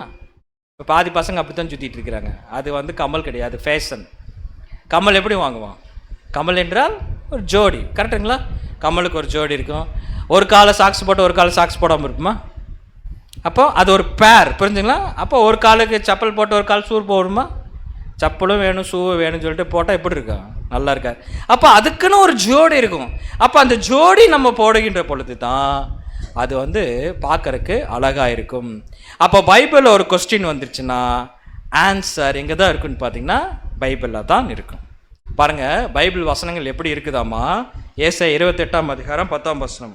ஏசாயா 28ஆம் அதிகாரம் 10ஆம் வசனம். கற்பனையின் மேல் கற்பனையும், பாருங்க, கற்பனையின் மேல் கற்பனையும், கற்பனையின் மேல் கற்பனையும், கற்பனையின் மேல் கற்பனையும், பிரமாணத்தின் மேல் பிரமாணமும், பிரமாணத்தின் மேல் பிரமாணமும், பிரமாணத்தின் மேல் பிரமாணமும், பிரமாணத்தின் மேல் பிரமாணமும், இங்கே கொஞ்சமும், இங்கே கொஞ்சமும், அங்கே கொஞ்சமுமாம் என்கிறார்கள். அங்கே கொஞ்சமுமா இருக்கு. புரிஞ்சுங்களா? இங்க கொஞ்சம் அங்க சில கேள்விகள் ஆதியாகமத்தில் இருந்துச்சுன்னா விடை மேபி ஓசையால இருக்கும். புரிஞ்சுதுங்களா? சில கேள்வி எசேக்கியேல்ல இருந்துச்சுன்னா விடை எங்க இருக்கும்? மத்தேயு புஸ்தகத்தில் இருக்கும். சில கேள்வி எரேமியால இருந்துச்சுன்னா அது கூட விடை எங்க இருக்கும்? வெளிப்படுத்தின விசேஷத்தில் இருக்கும். அப்போ கர்த்தருடைய புஸ்தகத்தில் என்ன பண்ணணுங்க? தேடி வாசிக்க வேண்டும். காரணம் என்னன்னா இங்கே கொஞ்சமும் அங்கே கொஞ்சமும் இருக்கும். சரி, ஓகே. இப்போ சில கேள்விகள் கேட்டோம்ல, அந்த கேள்விக்குரிய விடையை பார்ப்போமா? ஏன்னா இங்கே கொஞ்சம் அங்கே கொஞ்சம் இருக்குன்னு சொல்லி படிச்சிட்டோம்ல.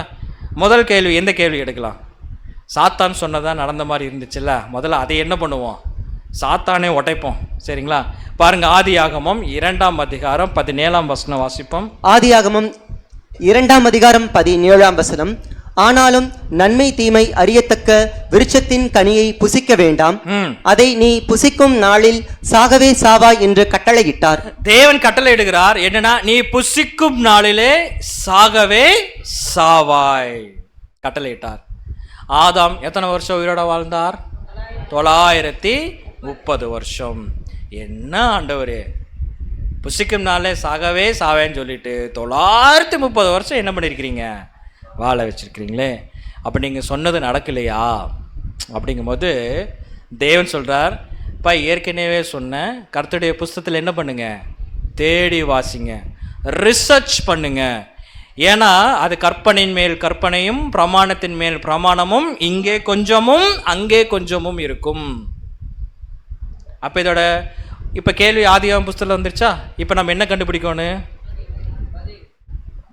பதில்ங்கிறது சரியானது தான். ஜோடி, கரெக்டா? இதோட ஜோடி வசனம் ஜோடி வசனம் எங்கே இருக்குது தெரியுங்களா? 2 பேதுரு 3ஆம் அதிகாரம் 8ஆம் வசனம். 2 பேதுரு 3ஆம் அதிகாரம் 8ஆம் வசனம். பிரியமானவர்களே, கர்த்தருக்கு ஒரு நாள் 1000 வருஷம் போலவும். எப்படிங்க? பிரியமானவர்களே, கர்த்தருக்கு ஒரு நாள் என்பது 1000 வருஷம் போலவும். 1000 வருஷம் ஒரு நாள் போலவும் இருக்கிறது என்கிற இந்த ஒரு காரியத்தை நீங்கள் அறியாதிருக்க வேண்டாம். அப்ப கர்த்தருக்கு 1000 வருஷம் ஒரு நாள் போலவும் இருக்கிறது என்பதை, இந்த காரியத்தை நீங்கள் அறியாதிருக்க வேண்டாமா? கேள்வி ஆதியாகம புஸ்தகம், விடை எங்க இருக்கு? 2 பேதுருல இருக்கு. என்ன விடை? புசிக்கும் நாளிலே சாகவே சாவாய்னா கண்டிப்பா தேவன் சொன்னதா நடந்துச்சு. காரணம் என்ன? கர்த்தருக்கு 1000 வருஷங்கிறது அவருக்கு எப்படி பாடுங்க? ஒரே நாள் தான். இப்ப சொல்லுங்க, தேவன் சொன்னது நடந்துச்சா சாத்தான் சொன்னது நடந்துச்சா? இதுக்கு முன்னாடி கேள்வி கேட்கும் போது சாத்தான் சொன்னதா நடந்துச்சுன்னு சொன்னோம்ல. இப்ப எப்படி அப்படியே மாத்திரம்? அப்படியே மாறிடுச்சு. ஏன்னா இத்தனை நாளே நம்ம என்ன கண்டுபிடிக்கல? சரி, ஜோடி கண்டுபிடிக்கல. ஜோடிங்கிறது எவ்வளோ இம்பார்ட்டண்ட்டு. ஜோடி கண்டுபிடிக்கல. ஜோடி கண்டுபிடிச்சிட்டோம், ஆன்சரை கண்டுபிடிச்சிட்டோம். எப்படி கண்டுபிடிச்சோன்னா ரிசர்ச். இப்போ ஆக்சுவலாக நீங்கள் ரிசர்ச் பண்ணல, இது தேவனுடைய கிருபையினால சகோதரர்கள் என்ன பண்ண ரிசர்ச் பண்ணிட்டாங்க. ஆனால் நீங்கள் இதெல்லாம் படிச்சுப்படி நீங்கள் போய் நிறைய ரிசர்ச் பண்ணுங்க. அப்போ இது எப்படி அண்டர்ஸ்டாண்ட் பண்ணலாம் அப்படின்னா, எப்படி ஆண்டவராக இயேசு கிறிஸ்துக்கு ஒரு நாளுங்கிறது 1000 வருஷமா?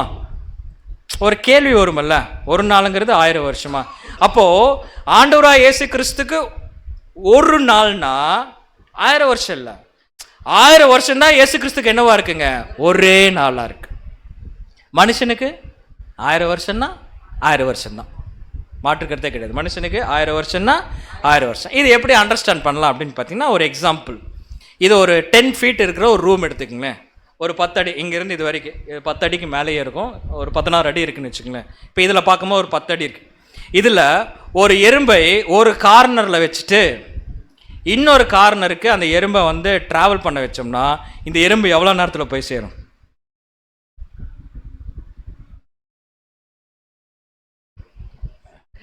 கேள்வி ஆன்சர் தெரியலையா? ஆன்சர் வேணுமா? அதான் அங்கே வந்துருச்சே, அதான் யாரும் கவனிக்கல. ஆன்சர் போட்டுட்டு கேள்வி கேட்ட பார்த்தீங்களா? நான் விடையை கொடுத்துட்டு ஒரு மினிமம் அது ஒரு 30 நிமிஷம் எடுத்துக்குமா? ஒரு 2லேருந்து மெதுவாக போகும், அப்புறம் நிற்கும், போகும், நிற்கும், அப்படியே போய் ஒரு குறைஞ்சபட்சம் ஒரு அரை மணி நேரத்தில் என்ன பண்ணிருன்னு பார்த்தீங்கன்னா, குறைஞ்சபட்சம் ஒரு 2லேருந்து 10 அடிக்கு போகிறக்கு என்னன்னா எடுத்துக்கும். ஒரு வரலையா? மன்னிச்சுங்க, சாரி. ஸோ ஒரு 30 மினிட்ஸ் என்ன பண்ணிக்கணும்னா எடுத்துக்கும் ஒரு எறும்புக்கு. ஏன்னா எறும்போட கெப்பாசிட்டி அவ்வளோதான். இதே ஒரு மனுஷனை நடக்க சொன்னால் மனுஷன் எவ்வளோ நேரம் எடுத்துக்குவேன்? இங்கேருந்து இங்கே போகணுங்க, எவ்வளோ நேரம்? 10 அடி போனால் எவ்வளோ நேரம் ஆகும்? மேக்ஸிமம் பார்த்தீங்கன்னா 3 செகண்ட்ஸ். கரெக்டா? Maximum 3 seconds. ரொம்ப ஹைட்டாக இருந்தாங்கன்னா ஒரே கால் எடுத்து வச்சுருவாங்க, ஒரே கால் எடுத்து வச்சுருவாங்க, அவ்வளோதான். ஏங்க எறும்புக்கு மட்டும் 30 நிமிஷம், மனுஷனுக்கு மட்டும் 3 நொடி. ஏன்னா எறும்போட கெப்பாசிட்டி அவ்வளோதான், மனுஷனோட கெப்பாசிட்டி அவ்வளோதான். அதே மாதிரி தான் 1000 வருஷம் செய்கின்ற வேலையை நல்லா புரிஞ்சுக்க. ஒரு மனுஷன் 1000 வருஷம் எடுத்து செய்கின்ற வேலையை இயேசு கிறிஸ்து ஒரே நாளில் முடிச்சிருவார். ஏன்னா அவருடைய கெப்பாசிட்டி வேறு, நம்மளுடைய கெப்பாசிட்டி வேறு. அவருக்கு முன்னாடி நமக்கு கெப்பாசிட்டியே இல்லை, தெரியுங்களா? இப்போ என்ன நடக்குன்னா, தேவன் சொன்னார் நீ புசிக்கும் நாளிலே சாவாய் அப்படின்னா, எந்த மனுஷனும் 1000 வருஷத்துக்கு மீறி வாழ்ந்ததாக பைபிளில் ரெக்கார்டு இல்லை. ஆதாமோட ஒருத்தர் அதிகமாக வாழ்ந்தார். யார் அது? மெத்துசலாம். அவர் எத்தனை வருஷம் வாழ்ந்தார்? 969 வருஷம். யாராச்சும் 1000 வருஷம் வாழ்ந்திருக்குன்னு பைபிளில் பார்த்துருக்குறோமா? யாருமே பார்க்க முடியாது. காரணம் என்னன்னா, தேவன் சொன்னது மட்டும்தான் நடக்கும். அப்போ ஆதாம் புசிக்கும் நாளில் என்ன தெரியுங்களா? செத்துட்டார். தேவன் ஒரு கிரேஸ் கொடுத்து என்ன பண்ணார் தெரியுங்களா? சரி கொஞ்ச காலம் இருக்கிறதுக்காக தோலுடை கொடுத்துட்டு என்ன பண்ணார்னா அனுப்பிச்சு விட்டுட்டார். பட் மரணம் அப்படிங்கிறது ஆதாமுக்கு ஃபிக்ஸ் ஆயிடுச்சு. 930 வருஷத்தில் அவர் என்ன பண்ணிட்டாருங்க? இறந்துட்டார். அதனால் யாரும் 1000 வருஷத்துக்கு மேலே என்ன பண்ண முடியாது? வாழவே முடியாது. ஸோ ஆதாமோடைய காலப்பகுதின்னு பார்த்தீங்கன்னா 930. மெத்துசலாமோட காலப்பகுதி என்னென்னு பார்த்தீங்கன்னா 969. இப்போ ஒரு கேள்விக்கு விடையை பார்த்துட்டோமா? இங்கே கொஞ்சமும் அங்கே கொஞ்சம். ஆதியாகமத்தில் கொஸ்டின் இருந்துச்சு, இதோட ஜோடி வசனம் எங்கே இருந்துச்சு? புதிய ஏற்பாட்டில் 2 பேதுல இருந்துச்சு. கர்த்தருடைய புஸ்தகத்தில் தேடி வாசியுங்கள். அடுத்தது பிரசங்கி 11ஆம் அதிகாரம் 1ஆம் வசனம். இதுவும் பார்த்துடலாமா?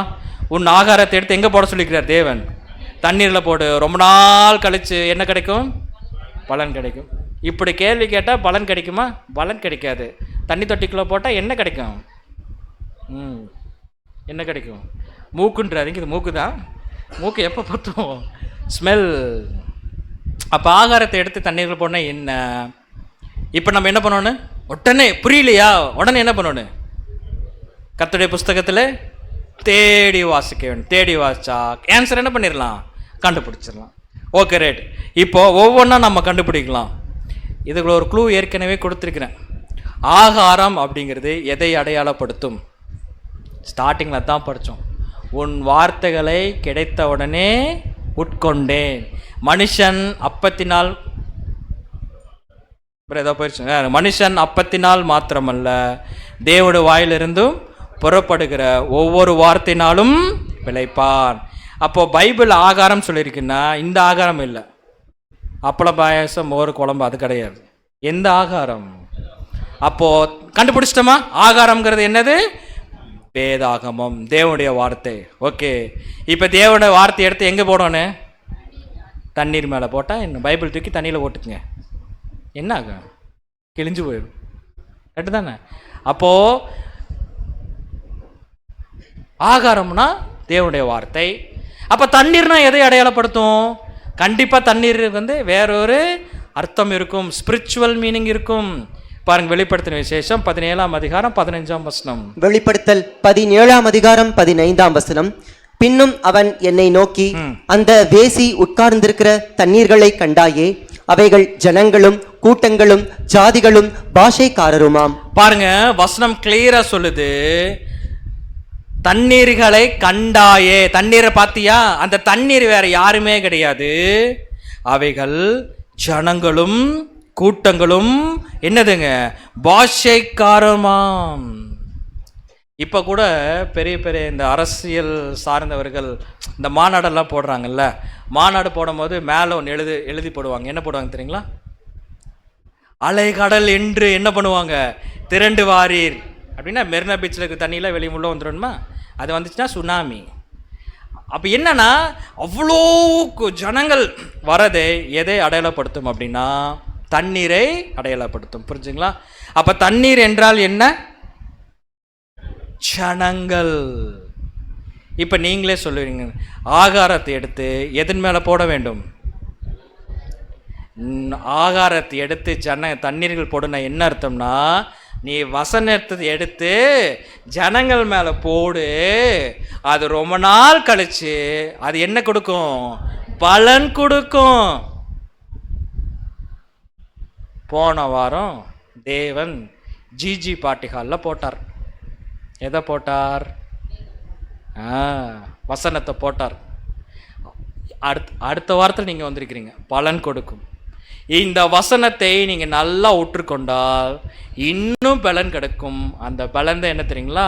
நித்திய ஜீவன். சரிங்களா?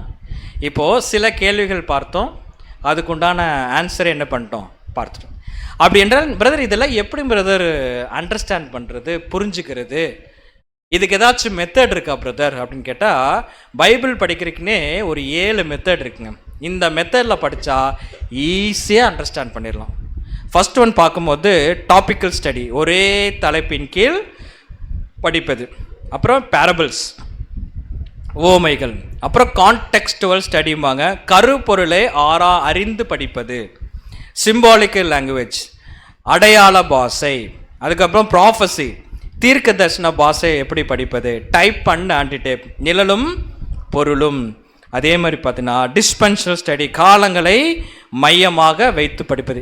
இது வந்து இந்த மெத்தடில் மட்டும் நம்ம பைபிளில் படிச்சிட்டோம்னா ஈஸியாக அண்டர்ஸ்டாண்ட் ஆயிரும். எல்லா வசனங்களும் நமக்கு புரிய வரும். வசனங்கள் புரிஞ்சா இயேசு கிறிஸ்து என்ன சொல்ல வரார் என்பதை நம்ம என்ன பண்ணிக்கலாங்க? அண்டர்ஸ்டாண்ட் பண்ணிக்கலாம். இப்போ நம்ம என்ன பண்ணலாம்னா, எல்லா மெத்தட் பார்த்தா டைம் ஆயிரும் நமக்கு. ஒரு 3 மெத்தட் மட்டும் நம்ம ஸ்பீடாக பார்த்து முடிக்கலாம். பியூட்டிஃபுல்லாக இருக்கும். எப்படியெல்லாம் தேவன் இந்த பைபிள் இப்படி வச்சிருக்கிறாரா என்பது ஆச்சரியமாக இருக்கும். ஃபஸ்ட்டு ஒன்று என்னன்னு பார்க்கும்போது என்னதுங்க? டாபிக்கல் ஸ்டடி, ஒரே தலைப்பின் கீழே படிப்பது. இப்போ பாருங்க, ஆதியாகமம் புஸ்தகத்தில் நமக்கு ஏற்கனவே படித்த வசனம் தான். ஆதியாகமம் 2ஆம் அதிகாரம் 17ஆம் வசனம் என்ன சொல்லுதா? நீ புசிக்கும் நாளிலே சாகவே சாவாய் அப்படின்னு சொல்லி. இது எங்கே இருக்குது? எந்த புஸ்தகத்தில் இருக்கு? பழைய ஏற்பாட்டில் ஆதியாகமம் புஸ்தகத்தில் இருக்கு. Okay, right. இப்போ ஒரு கேள்வி உங்கள்கிட்ட நான் வைக்கிறேன் பாருங்க. தேவன் சொல்றார், ஆதாம் இந்த கனியை புசிச்சினா புசிக்கும் நாளிலே சாகவே சாவான்னு சொல்லி தேவன் சொல்றார். ஆதாம் அதை ஒத்துக்கிட்டாரா இல்லையா? ஒத்துக்கணும் அப்படிங்கிறது கட்டாயம். ஒரு அக்ரிமெண்ட் போடுறேன்னு வச்சுங்க, 2 பேர் சேர்ந்து மனம் இருந்து அது அக்செப்ட் பண்ணாரு தானே அது அக்ரிமெண்ட்டு. இப்போ மேரேஜே நடக்குது, ஒரு கணவன் ஒரு மனைவி ஆக போகிறவங்களுக்கு ஒரு மேரேஜ் நடக்குது, மணமகன் மணமகள் இருக்கிறாங்க, 2 பேரும் மேரேஜ் பண்ணிக்கலான்னு ஒரு அக்ரிமெண்ட் போடுவாங்க, மேரேஜ் அக்ரிமெண்ட் போடுவாங்க. 2 பேரும் ஏற்றுக்குவாங்க. நான் கணவனாக ஏற்றுக்கிறேன், நான் மனைவியாக ஏற்றுக்கிறேன். ஒத்துக்கொண்டாதான் அது என்னது? கணவன் மனைவி. ஒத்துக்கலைன்னா எனக்கு மனைவியே இல்லை, ஆனால் நான் மனைவியை வச்சுக்கிறேன் அப்படின்னா அது வேற மாதிரி போயிடும். அப்போ 2 பேர் என்ன பண்ணணும்னா அந்த அக்ரிமெண்ட்டுக்குள்ளே வர வேணும். இப்போ என்ன கேள்வின்னா, ஒரு அக்ரிமெண்ட் தேவன் போடுறார். ஆதாம் இந்த கனியை புசிச்சுனா புசிக்கும் நாள்ல சாகவே சாவேன்னு ஒரு அக்ரிமெண்ட் போடுறார். ஆதாம் அக்செப்ட் பண்ணாரா இல்லையா? எங்கே ஏற்றுக்கொண்டார்? வேர் யார்கிட்ட? தேவன் சொல்லியிருக்கிறாரா? அது தேவன் சொல்லிக்கிறார். அது ஆதாம் அக்செப்ட் பண்ணாரா இல்லையா? ஒத்துக்கிட்டாரா இல்லையா? ஒத்துக்கிட்டாதான் அதுக்கு பேர் என்னது? அக்ரிமெண்ட். என்ன இப்படி எல்லாம் எங்களை யாருமே கேள்வி கேட்டு டார்ச்சர் பண்ணதில்லை. நீங்கள் வந்து உட்காந்துட்டு நீங்கள் பாட்டுக்கு நீங்கள் படித்தது என்ன பண்ணிருக்கிறீங்க? கேள்வி கேட்டிருக்கிறீங்க. ஒத்துக்கிட்டார், சரி. சகோதரிக்கு நன்றி தெரிவிச்சுக்க, கிறிஸ்துக்குள்ளான நன்றி தெரிவிச்சுக்க. எங்கே ஒத்துக்கிட்டார்?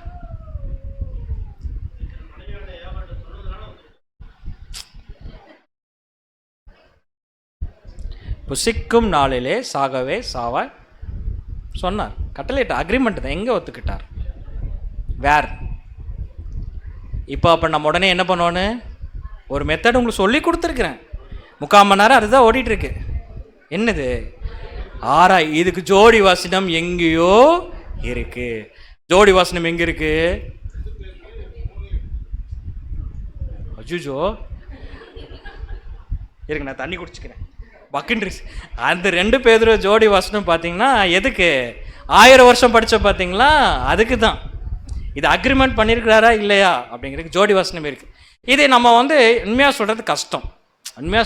இட்ஸ் நாட் ஈஸி ஜாப், சரிங்களா? உண்மையாக ஆனால் தேவன் சொல்லிடுறாரு, இங்கே கொஞ்சம் அங்கே சொல்லிட்டு அவர் சொல்லிட்டாரு. ஆனால் என்னவா இருக்குன்னா கஷ்டமாக இருக்குது. கஷ்டத்தை ஈஸியாக்குறதுக்கு தேவனுடைய பிள்ளைகள் நிறைய ஒர்க் பண்ணியிருக்கிறாங்க.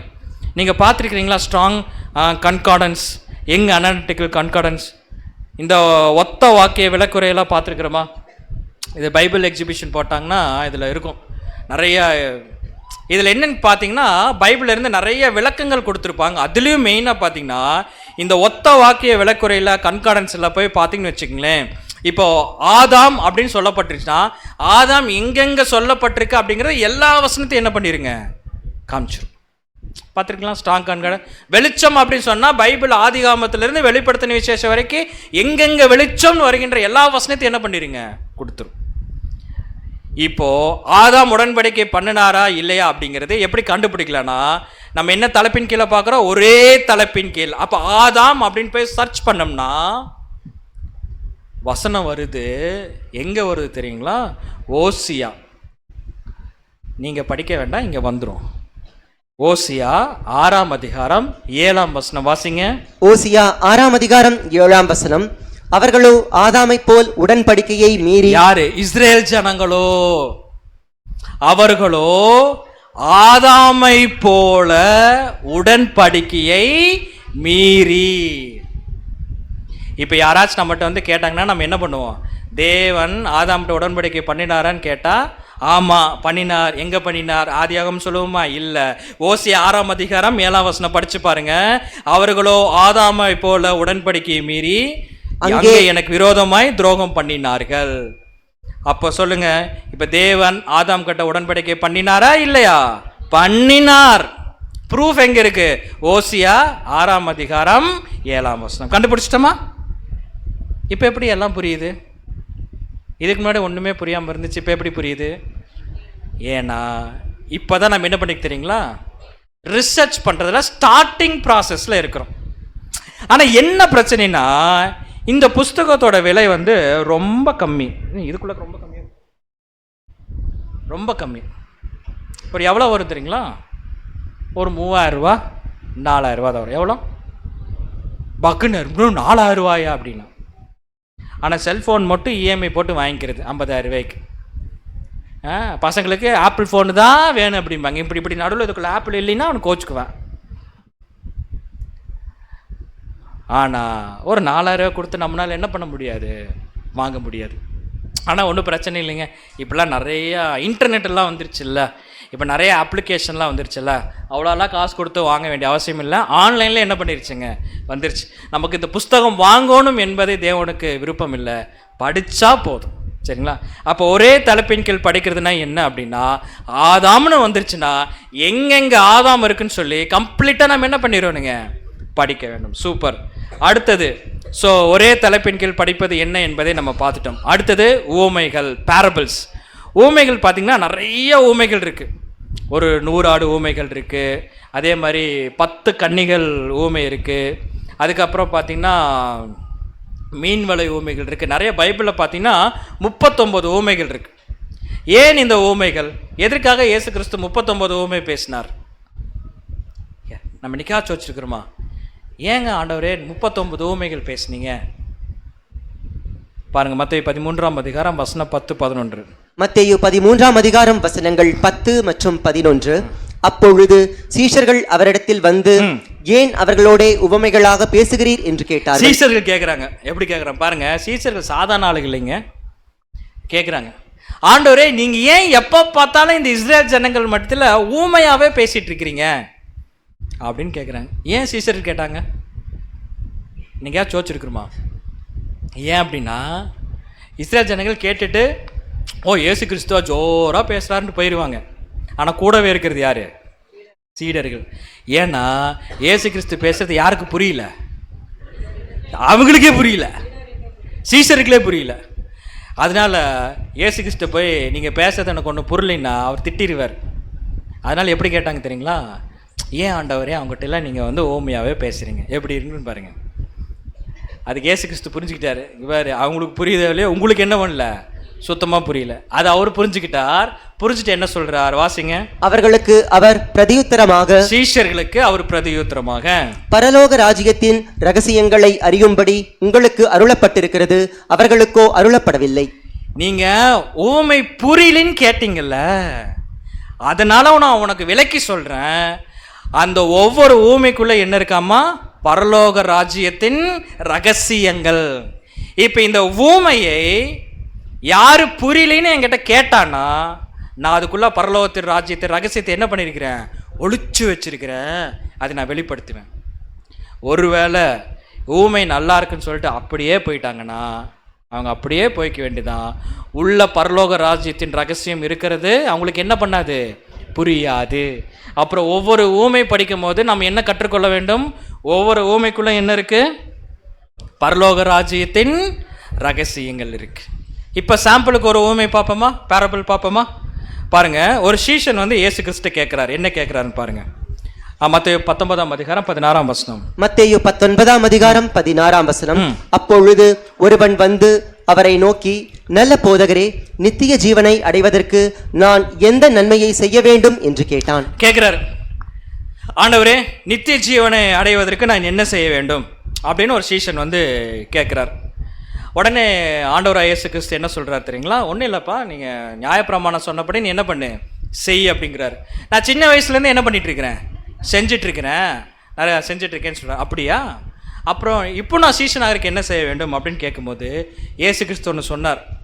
வாசிங்க, மத்தேயு 19ஆம் அதிகாரம் 21ஆம் வசனம். 21ஆம் வசனம். அதற்கு இயேசு, நீ பூரண சர்க்குணனாய் இருக்க விரும்பினால், நீ பூரண சர்க்குணனாய் இருக்க விரும்பினால் போய் உனக்கு உண்டானவைகளை விற்று, நீ நேரா வீட்டுக்கு போ, போய் உனக்கு உண்டானவைகள் எல்லாம் விற்று தரித்திரருக்கு கொடு. தரித்திரத்துக்கு என்ன பண்ற? கொடுத்துரு. அப்பொழுது பரலோகத்தில் உனக்கு பொக்கிஷம் உண்டாயிருக்கும். பொக்கிஷம் எங்க சேர்த்து வைப்ப? பரலோகத்தில் சேர்த்து வைப்ப. பின்பு என்னை பின்பற்றி வா என்றார். பின்பு என்னை பின்பற்றி வா என்றார். அப்போ பரலோகத்தில் பொக்கிஷத்தை சேர்க்க வேண்டும் என்றால் என்ன செய்ய வேண்டும்?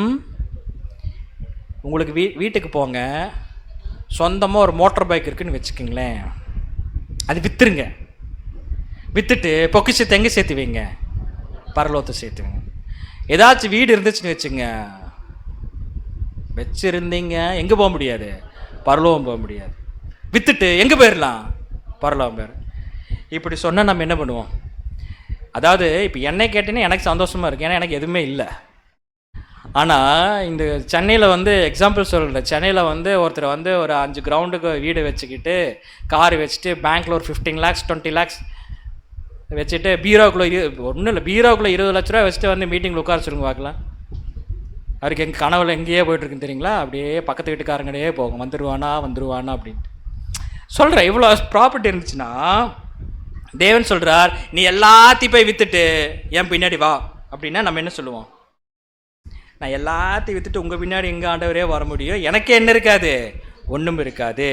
அவன் மிகுந்த ஆஸ்தி உள்ளவனாக இருந்தபடியால். வாசிங்க சகோதரர். 22ஆம் வசனம்.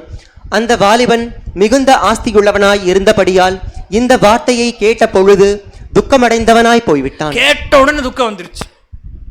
கேட்டவொடனே துக்கம் அடைஞ்சு, நான் உங்களுக்கு சீசனாகவே இருக்குல்ல, பேசாமல் என்ன பண்ணிடுறேன், போயிடுறேன். அப்போ இயேசு கிறிஸ்து சொல்கிறாரு பாருங்க, என்ன வார்த்தைங்க பாருங்க, நல்லா கவனிச்சுக்கலாம். நான் சொல்லல, ஐயோ ஒரு சிந்தன் பிரதர் ஒருத்தர் வந்தார், இவர் சொல்லியிருக்காரு, தயவு செய்து என்னை நீங்கள் குற்றப்படுத்தாதீங்க. சொன்னது யார்? நம்முடைய ஆண்டவர். என்ன சொல்லுகிறார்? மத்தேயு 19ஆம் அதிகாரம் 24ஆம் வசனம். 24ஆம் வசனம். மேலும் ஐஸ்வர்யவான் தேவனுடைய ராஜ்யத்தில் பிரவேசிப்பதை பார்க்கிலும். பாருங்க, மேலும் ஐஸ்வர்யவான் தேவனுடைய ராஜ்யத்தில் பிரவேசிப்பதை பார்க்கிலும் ஒட்டகமானது ஊசியின் காதிலே நுழைவது எளிதாய் இருக்கும் என்று உங்களுக்கு சொல்லுகிறேன் என்றார். ஒட்டகமானது ஊசியின் காதிலே நுழைவது எளிதாய் இருக்கும் என்று உங்களுக்கு சொல்லுகிறேன். அவர் என்ன சொல்றாருன்னா, ஒட்டகம் இருக்குல்ல, ஒட்டகம் ஊசி, இப்போ யார் இது பார்த்ததில்ல, மேபி இதுக்கு முன்னாடி இருக்கிறவங்க கொஞ்சம் பேர் பார்த்துருப்பீங்க. அது தைக்கிற ஊசி இருக்கும் பார்த்தீங்களா, அந்த ஊசிக்குள்ளே நூல் கொத்துவாங்க சரிங்களா. அந்த நூல் இப்போ சொல்கிறாரு, அந்த ஊசியோட காதுக்குள்ளே ஒட்டகம் கூட போயிடும். ஆனால் ஐஸ்வர்யவான் எங்கே போக முடியாது? பரலோகம் போக முடியாது. இன்றைக்கி இருக்கிற அத்தனை பாஸ்டரும், நான் ஏன் மற்றவங்கள திட்டோன்னு மற்றவங்கள காயப்படுறது ஒரு எக்ஸாம்பிள் சொல்கிறேன். இன்றைக்கி இருக்கிற அத்தனை பாஸ்டர்ஸும் அத்தனை ஊழியக்காரர்களும் ஏழ்மையாவாக இருக்கிறாங்க. சரி, அவங்களுக்கு கார் இல்லையா, வீடு இல்லையா, பில்டிங் இல்லையா, எதுவுமே இல்லையா? அப்போ அவங்கெல்லாம் போக மாட்டாங்களா? போக மாட்டாங்களா? ரொம்ப பாதிப்பாக இருக்கும் போல் இருக்கு. இருங்க, நான் யாரையும் திட்ட வரல, யாரையும் காயப்படுத்தவே வரல, ஒரு கியூரியாசிட்டிக்காக நான் கேள்வி கேட்குறேன், வேற ஒன்றும் இல்லை. ஏன்னா பொதுவாகவே பார்த்தீங்கன்னா சபைக்கு வரவங்களோட சபை நடத்துகிறவங்க தான் எப்படி இருப்பாங்க? வசதியாக இருப்பாங்க. உண்மையாலே சபை நடத்துகிறவங்க சபைக்கு போகிறத விட சபை நடத்துகிறவங்க வசதியாக இருப்பாங்க. அப்படின்னா அவங்கெல்லாம் போக முடியாதா? ஆக்சுவலாக பாருங்கள், இந்த ஊசி இருக்குது பார்த்தீங்களா, இப்போல்லாம் இப்போ உண்மையிலே இல்லை.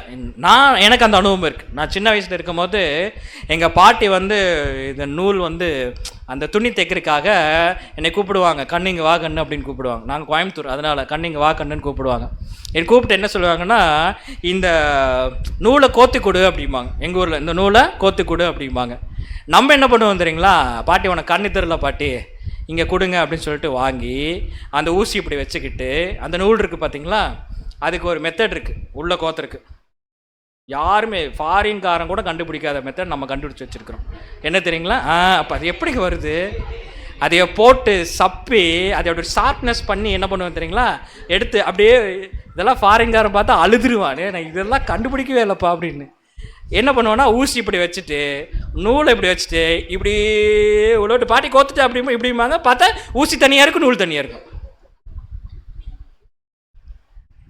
அப்புறம் என்ன பண்ணுவோம், திருப்பி அதே மாதிரி அந்த டெக்னாலஜி யூஸ் பண்ணி, மவுத் டெக்னாலஜி வச்சுக்குவோம், ஒரு மாதிரி இருக்கு அதனால் அப்படி வச்சுக்குவோம். அந்த மவுத் டெக்னாலஜி யூஸ் பண்ணி அப்புறம் ஷார்ப்பன் பண்ணி அதுக்கப்புறம் என்ன பண்ணுவோம் பார்த்துக்கிட்டீங்களா, ஒரு கண்ணை மூடிட்டு ரொம்ப குண்டு சுடுற மாதிரி அப்படியே உள்ள விட்டுருவோம். யோசிச்சு பாருங்களேன். அப்போ இயேசு கிறிஸ்து ஐஸ்வர்யவான் பரலோகம் போகவே முடியாதுன்னு சொல்லிட்டாரா? இப்போ தான் நம்ம புரிந்து கொள்ள வேண்டும். ஆண்டவராய் இயேசு கிறிஸ்து என்ன பேசிகிட்டு இருக்காரு தெரியுங்களா? இது ஒரு ஊமை. இதுக்கு நேரடியான அர்த்தம் அப்படியே எடுத்துக்க கூடாது. இந்த ஊமைக்குள்ளே என்ன இருக்குது? பரலோக ராஜ்யத்தின் ரகசியம் இருக்குது. இப்போ ரகசியத்தை கண்டுபிடிக்க வேணும். இப்போ இஸ்ரேல் தேசம் பார்த்தீங்கன்னா உங்களுக்கு பார்த்தீங்கன்னா இப்படி தான் இருக்கும் இதோட தேசம், சரிங்களா? இதோட தேசம் இப்படி தான் இருக்கும். இந்த தேசத்தில் பார்த்தீங்கன்னா 12 வாசல்கள் இருக்கும். நீங்கள் கேள்விப்பட்டிருப்பீங்களா? ஆட்டு வாசல், குதிரை வாசல், அப்புறம் மீன் வாசல், அப்படி போட்டிருக்கும். இங்கே பாருங்கள், horse cat, old cat, fish cat, sheep cat, இப்படி தான் இருக்கும். ஜெருசலேம் சிட்டி இப்படி சுற்றி தான் இருக்கும். இதில் பார்த்தீங்கன்னா ஊசி வாசல் அப்படின்னு சொல்லி ஒரு கேட் இருக்குது. என்னதுங்க? ஊசி வாசல். இந்த ஊசி வாசல் எதற்காக அப்படின்னு பார்த்தீங்கன்னா, இது ஒரு பெரிய கேட் இருக்கும். இந்த பெரிய கேட்டுக்கு நடுவில் ஒரு சின்ன கேட் இருக்கும். இந்த கேட்டை பார்த்துருக்கலாம், ஒரு பெரிய கேட் இருக்கும், அது பக்கத்தில் ஒரு சின்ன கேட் இருக்கும். இந்த மாதிரி கேட்டு நம்ம எங்கே பார்த்துருக்குறோம்? எங்கேயாச்சும் பார்த்துருக்குறோமா? ஃபேக்ட்ரியில் இருக்குது. சூப்பர். வேற எங்கே பார்த்துருக்குறோம்? ஸ்கூலில் இருக்குமா? இப்போ பாருங்க, இங்கே கரெக்டான ஆன்சர் வந்துட்டு இருக்கு. எங்கே இருக்கு? ஜெயிலில் இருக்கும். பார்த்துருக்கலாம், ஒரு பெரிய கேட்டு, அதுக்கப்புறம் என்னதுங்க? ஒரு சின்ன கேட்டு. ஜெயில் கைதிகளை அவங்க உறவினர்களை அவங்க பார்க்க போனோன்னே எதுக்குள்ளே தான் போவாங்க? இந்த சின்ன கேட்டுக்குள்ளே தான் போவாங்க. இப்போது இஸ்ரேல் தேசத்தில் என்ன நடக்கும்னு பார்த்தீங்கன்னா, எல்லாருமே தேசத்துக்குள்ளே இருப்பாங்க. பிஸ்னஸ்மேன் வியாபாரம் பண்ணுறாங்க பார்த்தீங்களா? இந்த வியாபாரிகள் என்ன செய்வாங்கன்னு பார்த்தீங்கன்னா, காலையில் வியாபாரம் செய்வதற்காக என்ன பண்ணுவாங்கன்னா, ஒட்டகத்தை எடுத்துட்டு அந்த ஒட்டகத்துக்கு மேலே என்ன பண்ணுவாங்கன்னு பார்த்தீங்கன்னா, எந்தெந்த பொருளை வியாபாரம் செய்ய வேண்டுமோ அது எல்லாத்தையும் மூட்டை மூட்டையாக அடுக்கி வச்சுட்டு வியாபாரம் செய்ய என்ன பண்ணிடுவாங்க? போயிடுவாங்க. வியாபாரம்லாம் முடிச்சுட்டு சாயந்தரம் 6 மணிக்குள்ளாக என்ன பண்ணிடுவோன்னு பார்த்தீங்கன்னா, இந்த மீண்டும் அந்த இடத்துக்கு வந்துட வேணும். சப்போஸ் டைம் ஆயிடுச்சு, 6 மணிக்கு மேலே ஆயிடுச்சுன்னா அந்த பெரிய கேட் என்ன ஆயிருங்க? க்ளோஸ் ஆயிரும். இப்போ எந்த கேட்டு மட்டும் ஓப்பன் ஆகும்? அந்த ஊசி வாசல், அது மட்டும் சின்ன கேட் ஓப்பன் ஆகும். சின்ன கேட்டில் யார் மட்டும்தான் போக முடியும்னா, வியாபாரி அவர் உள்ளே போயிடலாம், ஆனால் ஒட்டகம் போக முடியாது. ஒட்டகத்துக்கு மேலே இருக்கிற அவர் வருமானத்துக்காக வியாபாரம் பண்ண தானே போயிருக்கிறாரு, அந்த வருமானம் இதுவும் அது மேலே தான் இருக்கும், அதுவும் போக முடியாது. இப்போ வியாபாரி என்ன பண்ணுவார்? வெளியவும் இருக்க முடியாது. இப்போ ஒட்டகத்தையும் அவர் வியாபாரம் பண்ண பொருளையும் வச்சுக்கொண்டு அதை தனியாக விட்டுட்டு இவரால் உள்ளேயும் என்ன பண்ண முடியாது? போக முடியாது. சரிங்களா? இப்போ என்ன செய்வார் வியாபாரி அப்படின்னா, பெரிய கேட் கம்பல்சரி ஓப்பன் பண்ணவே கூடாது. சரி, ஓகே, நம்ம பாதுகாப்பு வேணும்னா கண்டிப்பாக இந்த சின்ன கேட்டுக்குள்ளே தான் என்ன பண்ணுவோன்னு போக வேண்டும் சொல்லிட்டு முதல்ல என்ன பண்ணுவார்னா, 2-3 பேர் கேட்டுக்குள்ளே போய் வெயிட் பண்ணுவாங்க. 2-3 பேர் கேட்டுக்கு வெளியே வெயிட் பண்ணி என்ன பண்ணுவாங்கன்னா, ஃபஸ்ட்டு ஒட்டகம் எப்படி இருக்கும்? ஒட்டகம் ஹைட்டாக இருக்கும், ரொம்ப ஹைட்டாக இருக்கும். ஒட்டகத்தை மடக்கி உட்கார வச்சு, சரிங்களா, ஃபஸ்ட்டு என்ன பண்ணிடுவாங்கன்னா தலையை விட்டுருவாங்க. தலையை உள்ளே விட்டு புஷ் பண்ணணும். ஆனால் உடனே புஷ் பண்ண முடியுமானா முடியாது. காரணம் என்ன? ஒட்டகம் ஹைட்டு, ஒட்டகத்துக்கு மேலே என்ன இருக்குது? ஒட்டகத்துக்கு மேலே என்ன இருக்குது? ஓ, இதை பார்த்து மூட்டைன்ட்டிங்களா? மூட்டை தான். மூட்டையில் என்ன இருக்குது? பொருட்கள், வியாபாரம் பண்ண பொருட்களை முதல்ல எடுத்து கீழே வைக்கணும். ஒட்டகம் அப்படியே நிமிர்ந்து நிற்கும், அப்படியே தாழ்த்தோணும். அதுக்கப்புறம் அப்படியே உள்ளே தள்ளுவாங்க. உள்ளே ஒட்டகம் அப்படியே போயிடுமா? உள்ளே போகணுன்னு என்ன பண்ணணும்? ஒருத்தர் பின்னாடி இருந்து தள்ளுன்னு தள்ளுவார். ஒட்டகங்கள் பல காயங்கள் பட்டு கஷ்டப்பட்டு என்ன பண்ணிடுன்னா உள்ளே போந்துடும். ஊசி வாசலுக்குள்ளே ஒட்டகம் என்ன பண்ணிடும்? போந்துடும், கஷ்டப்பட்டு போயிடும். இதுக்கு என்ன அர்த்தம் தெரியுங்களா? ஒருவன் பரலோகம் போக வேண்டும் என்றால் இயேசு கிறிஸ்து சொல்கிறார், மனுஷனுக்கு மேலே ஒன்று இருக்குது. என்னது தெரியுங்களா? மெத்த பெருமை, வசதி, பந்தா, பகட்டு. முதல் இதெல்லாம் எடுத்து கீழே வை. உன்னுடைய பந்தா, உன்னுடைய பெருமை, உன்னுடைய பகட்டு, உன்னுடைய ஆடம்பரம் எல்லாத்தையும் முதல்ல எடுத்து கீழே வை. கீழே வச்சுட்டு என்ன பண்ணுறது ஆண்டவரே அப்படின்ட்டு, எப்படி ஒட்டகம் அப்படி ஹைட்டாக இருந்து தன்னை தாழ்த்திச்சோ நீ தாழ்ந்து போ. அதுதான் ஏசாயா வசனம் சொல்லுது, எங்கே இருதயம் நொறுக்கப்படுகிறதோ அங்கே வாசம் செய்வேன். நீ நொறுங்கொண்டு அப்படியே தாழ்ந்து போ. தாழ்ந்து அப்படியே என்னை தேடி வந்தீங்கன்னா பல காயங்களோட எப்படியாச்சும் நீ என்ன பண்ணிடலாம்? பரலோக ராஜ்யத்துக்குள்ள வந்துடலாம். ஆனால் ஒட்டகம் மாதிரி நான் தாழ்ந்து போக மாட்டேன். என்னோட பகட்டு, என் பந்தா, என் பெருமை, மேட்டிமை வச்சுட்டு நான் இப்படியே தான் பரலோகம் வேணா, அப்படியே செத்துப்போம். யூ கேனாட் என்டர் அப்படின்னு சொன்னார். அப்போ இந்த ஊசி, இந்த சப்பி உள்ள போகிற இதை பற்றியா பேசிகிட்டு இருக்கிறாரு? இல்லை. இதுக்கு முன்னாடி நம்ம இந்த மாதிரி படிச்சிருக்கிறோமா? பரலோக ராஜ்யத்தின் ரகசியத்தை இப்படி படிக்க வேணும். இந்த மாதிரி 39 ஊமை இருக்குது. இப்போ எத்தனை ஊமை பார்த்துருக்குறோம்? ஒரே ஊமை இருக்குது. விருந்து எப்படி இருக்குது? நல்லா இருக்கா, நல்லா இல்லையா? ஓகே, அடுத்தது நம்ம ஈஸியாக டைம் ஆயிடுச்சு, நம்ம ஷார்ட்டாக சீக்கிரம் முடிச்சிடலாம். கான்டெக்ஸ்டுவல் ஸ்டடி, கருப்பொருள் அறிந்து என்ன பண்ணுறதுங்க? படிக்கிறது. எப்படி கருப்பொருள் அறிந்து படிக்கிறது? நம்ம ஏற்கனவே வசனம் பார்த்தீங்களா? மத்தேயு 13ஆம் அதிகாரம் 12ஆம் வசனம், உள்ளவன் எவனோ அவனுக்கு கொடுக்கப்படும், பரிபூர்ணம் அடைவான், இல்லாதவன் எவனோ அவனிடத்தில் உள்ளதும் எடுத்துக்கொள்ளப்படும். இங்க என்ன பிரச்சனைனா, யார் உள்ளவன் போட்டிருக்குன்னா எது உள்ளவன், அங்கதான் பிரச்சனை. எது உள்ளவன், எது உள்ளவன்? ஏன்னா உள்ளவன் எவனோ அவனுக்கு என்ன பண்ணும், இன்னும் கொடுக்கப்படும், பரிபூர்ணம் அடைவான். இல்லாதவன் உள்ளதும் எடுத்துக்கொள்ளப்படும். அப்படின்னா எது உள்ளவன் பார்த்தீங்கன்னா மத்தேயு 13ஆம் அதிகாரம் 9ஆம் வசனம் வாசிங்க. மத்தேயு 13ஆம் அதிகாரம் 9ஆம் வசனம், கேட்கிறதற்கு காதுள்ளவன் கேட்கக் கடவன் என்றார். அப்ப எது உள்ளவன்? காது உள்ளவன். இன்னைக்கு போன வாரம் நீங்க சப்ஜெக்ட் கேட்டீங்களா? இந்த வாரம் ஆர்வமா வந்திருக்கிறீங்களா? ஏசுகித்து சொல்ற, நீங்க நோட் பண்ணிக்கோங்க, அதுதான் உண்மை. உங்களுக்கு ஆர்வம் இருந்துச்சுன்னா நீங்க வாங்க, இன்னும் நான் அதிகமாக கொடுப்பேன். உள்ளவன் எவனோ அவனுக்கு என்ன படும், இன்னும் அதிகமாக கொடுக்கப்படும். அப்ப நமக்கு என்ன தேவைன்னா ஆர்வம் தேவை. ஆர்வமா ஆண்டவரே நீங்க சொல்லுங்க, நான் கேட்கிறேன் அப்படின்னு சொன்னா அவர் நிறைய கொடுப்பார். அப்படின்னா இல்லாதவன்னா என்னது? இப்போ நீங்கள் சொல்லுங்க, இல்லாதவன்னா என்னது? பணம் போட்டனால தான் பிரச்சனை. இல்லாதவன்னா என்னது? பணம் இல்லாதவனு இல்லை, ஆர்வம் இல்லாதவனுக்கு. அவருக்குலாம் எப்படி தெரியுங்களா இருக்கும், இந்த காதுக்குள்ளே போயிட்டு ராங், வெரி ராங், மன்னிச்சுக்கங்க. ஆர்வம் இல்லாததுக்கு என்ன பிரச்சனைனா, இந்த காதில் போயிட்டு அந்த காதில் வராது, இந்த காதில் போயிட்டு அதே கலர் ரிட்டன் ஆயிரும், இப்படி போயிட்டு இப்படியே போயிடும்.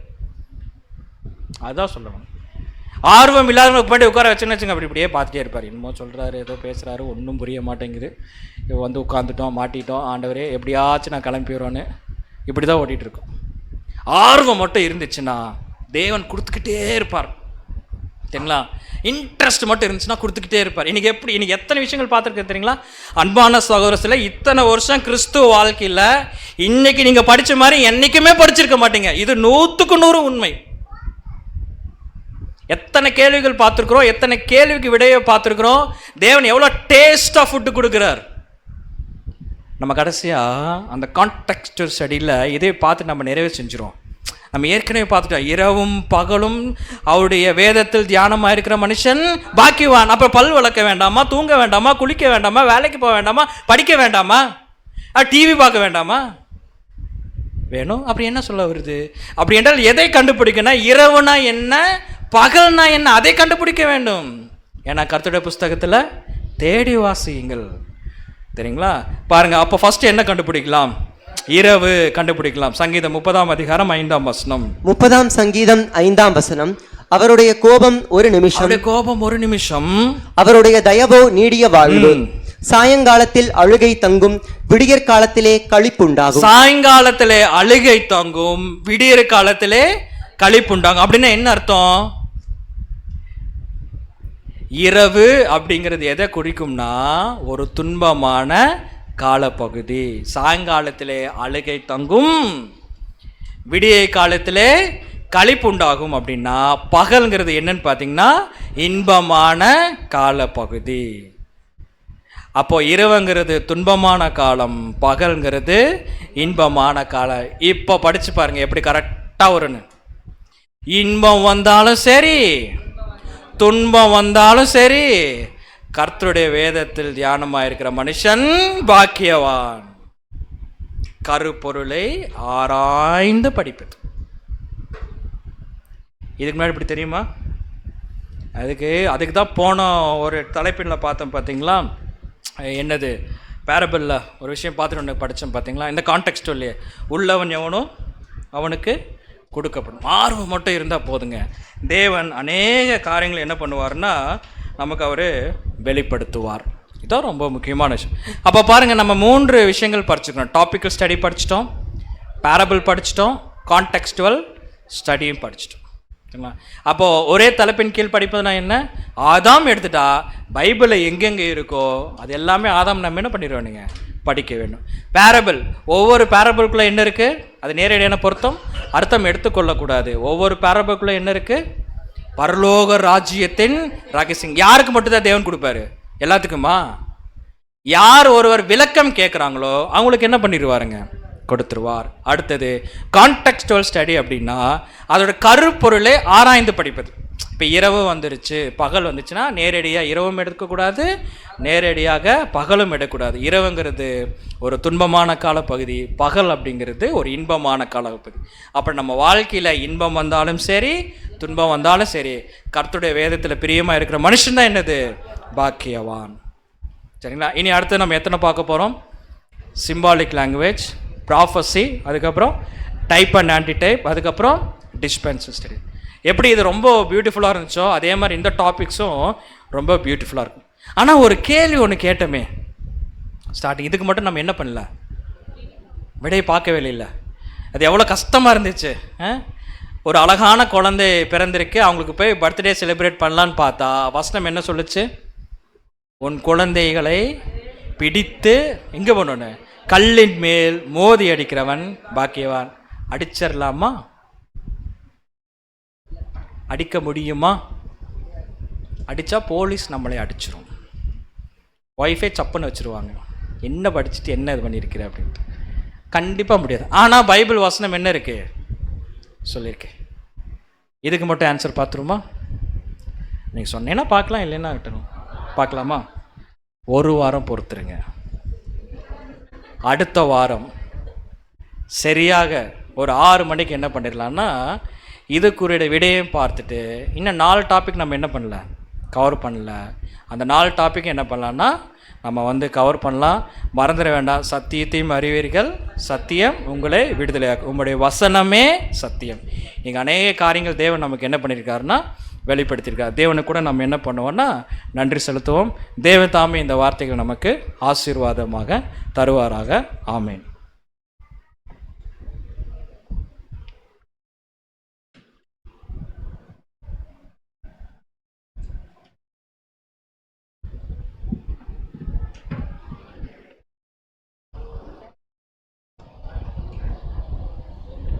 இந்த ஒரு மாபெரும் சத்தியத்தை கூட நமக்கு வெளிப்படுத்திக்கிட்ட நம்முடைய பிதாவுக்கு நாம் நன்றியை தெரிவித்துக் கொள்ளலாம் கிறிஸ்துவின் மூலமாக. அன்புக்குரிய சகோதர சகோதரிகளே, இன்றும் கூட இம்மட்டும் நீங்கள் மிகவும் உற்சாகமாக நீங்கள் தந்த இந்த ஒத்துழைப்புக்கு நன்றி. இன்றும் நீங்கள் கேட்ட இந்த சத்திய வசனங்கள் உங்களுக்குள்ளே கிரியை செய்து இன்னும் அதிகமான ஆசீர்வாதங்களை, சத்திய நன்மைகளை நாம் வருங்காலங்களில் பெற்றுக்கொள்வதற்கு உதவும் என்ற விசுவாசத்தோடு நாம் இந்த ஒரு கூட முடிக்கலாம். அதற்கு முன்பாக ஒரு சில அறிவிப்புகள் மட்டும். இன்றும் இந்த ஞாயிற்றுக்கிழமை மாலையிலே இங்கு கூடியிருக்கக்கூடிய ஒவ்வொரு சகோதர சகோதரிகளுக்கும் சியோன் எக்கால ஊழியங்கள் சார்பாக கிறிஸ்துவுக்குள்ளான அன்பின் வாழ்த்துக்களை கூட மீண்டும் ஒரு முறை தெரிவித்துக் கொள்கிறோம். நீங்கள் உங்களுடைய வருகைக்கு மிகவும் நன்றி. ஏன்னா இந்த கிறிஸ்தவ மண்டலத்தில் இந்த ஞாயிற்றுக்கிழமை மாலை அந்த நேரத்தை கூட எப்படி வேணால் நம்ம கழிப்பதற்கு நமக்கு சுயாதீனம் இருக்குது. ஆனாலும் இந்த நேரத்தை சத்தியத்திற்காக பயன்படுத்தணும் அப்படின்னு நினச்சிருக்க நம்முடைய அந்த ஒரு மேலான எண்ணத்துக்கு அநேக சத்திய ஒரு நன்மைகள் நம்மை சேரும் அப்படிங்கிறதுல எந்த ஒரு மாற்று கருத்தும் இல்லை. அதே நேரத்தில் இன்றைக்கி இவ்வளோ நேரம் ஒரு அநேக விஷயங்கள் வேதாகமத்திலேருந்து தியானித்தோம் இல்லைங்களா? எங்கேயாவது உங்களுக்கு சொந்த கதைகள் ஏதாவது அவங்க சொன்னாங்க இவங்க சொன்னாங்க அந்த மாதிரி ஏதாவது இருந்ததா? இப்படி தான் இந்த ஒரு வேதாகம வகுப்பு இருக்கும். வசனம், அந்த வசனத்திற்கு உண்டான விளக்கம் வேதாகமத்திலிருந்து சொல்லப்படும். எந்த ஒரு சுய கதைகள் இருக்காது அப்படிங்கிறத உங்கள் மத்தியில் தெரிவித்துக் கொள்கிறேன். ஏன்னா வேதாகமத்தை நம்ம முறையாக படிப்பதற்கும் அதில் தேவன் நமக்கு என்ன ஒரு ஆசீர்வாதங்களை வச்சுருக்கார் அப்படிங்கிறத தெரிஞ்சுக்கிறதுக்காக நம்ம இன்றைக்கி வந்திருக்கோம். இதை நம்ம தொடர்ந்து கேட்போம். போன வாரம் வந்த சகோதர சகோதரிகளுக்கு தெரியும், முடிந்து போகும்பொழுது ஒரு நோட்ஸ் கொடுத்துருந்தோம். இப்போ நாம் பாகம் 1 தான் பார்த்துருக்கோம் இல்லையா? வேதாகமத்தை முறையாக கற்பது எப்படி பாகம் 1 பார்த்துருக்கோம். அடுத்த வாரம் இன்னும் ரொம்ப ஆர்வமாக வாங்க. நிறையா நீங்கள் இதுவரும் கேட்டிராத அநேக விஷயங்கள் நம்ம கேட்போம். அந்த பாடம் முடிந்த பிற்பாடு அந்த 2 பாகங்களுக்கும் சேர்த்து அதற்குண்டான ஒரு நோட்ஸ் என்ன பண்ணுவோம் அப்படின்னா அடுத்த வாரம் நாங்கள் கொடுப்போம் அப்படிங்கிறத கூட உங்கள் மத்தியில் தெரிவித்துக் கொள்கிறோம். இன்றைக்கி ஒரு சகோதரன் ஒரு 3-4 மணிக்கெலாம் கூட வந்துட்டார் அப்படின்னு சொல்லி கேள்விப்பட்டோம். நாங்கள் மீட்டிங் துவங்கக்கூடிய நேரம் சரியாக 6 மணி, 5:30 மணிலேருந்து 6 மணி வரை இங்கே பாடல்கள் பாடிட்டு இருப்பாங்க சகோதர சகோதரிகள். சரியாக 6 மணிக்கு இந்த ஒரு கூடுகை ஆரம்பிச்சிடும். நீங்கள் முன்னதாகவே வந்துட்டீங்க அப்படின்னா உங்களுக்கு நீங்கள் எதையும் மிஸ் பண்ண மாட்டீங்க, உங்களுக்கு கிளியராக புரியும் கேட்கும் பொழுது. நீங்கள் முன்னதாகவே வந்திருந்து தேவ நாமத்தை மகிமைப்படுத்தும்படியாகவும் கேட்டுக்கொள்கிறோம். அடுத்த வாரம் எல்லோரும் வந்துடலாமா? 6 மணிக்கு எல்லோரும் ரெடியாக இருக்கீங்களா? ஓகே, உங்களுடைய ஒத்துழைப்புக்கு நன்றி. இந்த வாரம் தான் நாங்கள் ஃபஸ்ட் டைம் வந்திருக்கோம் அப்படின்னா நிறைய பேர் கொஞ்சம் அவசரமாக வந்தோம் உள்ளர. உங்களுடைய பேர்களையும் உங்களுடைய எண்களையும் நீங்கள் வந்து ஒருவேளை கொடுக்கல அப்படின்னா அதை தவறாமல் அந்த டேபிளில் இருக்கக்கூடிய சகோதரிகள்கிட்ட நீங்கள் கொடுத்துருங்க. யாரும் உங்களை டிஸ்டர்ப் பண்ண மாட்டாங்க உங்களுடைய ஒர்க்கிங் டைம்ஸில். இந்த மீட்டிங்க்கு உண்டான ஒரு ரிமைண்டர் மட்டும் ஒரு ஃபோட்டோவாக உங்களுக்கு அனுப்புவாங்க, இந்த அட்ரஸை உங்களுக்கு ஷேர் பண்ணுவாங்க, அவ்வளோதான். டீ அண்ட் ஸ்நாக்ஸ் அரேஞ்ச் பண்ணியிருக்காங்க, தவறாமல் நீங்கள் அதை வந்து அறிந்து விட்டு செல்லுமாறு தாழ்மையுடன் கேட்டுக்கொள்கிறோம். நாம் தேவ சமாதானத்தோடு கலைந்து செல்வதற்கு முன்பாக ஒரு ஜெபத்துடனே இந்த ஒரு கூடுகையை முடிக்கலாம். நாம் அனைவரும் எழுந்திருந்து கண்களை மூடி ஜெபத்திலே எடுப்போம். நம்மத்திலே இந்த ஒரு ஜெபத்தை கூட ஏறெடுக்கும்படியாக நம்முடைய அன்பு சகோதரர் டேவிட் அவர்களை அன்புடன் கேட்டுக்கொள்கிறோம்.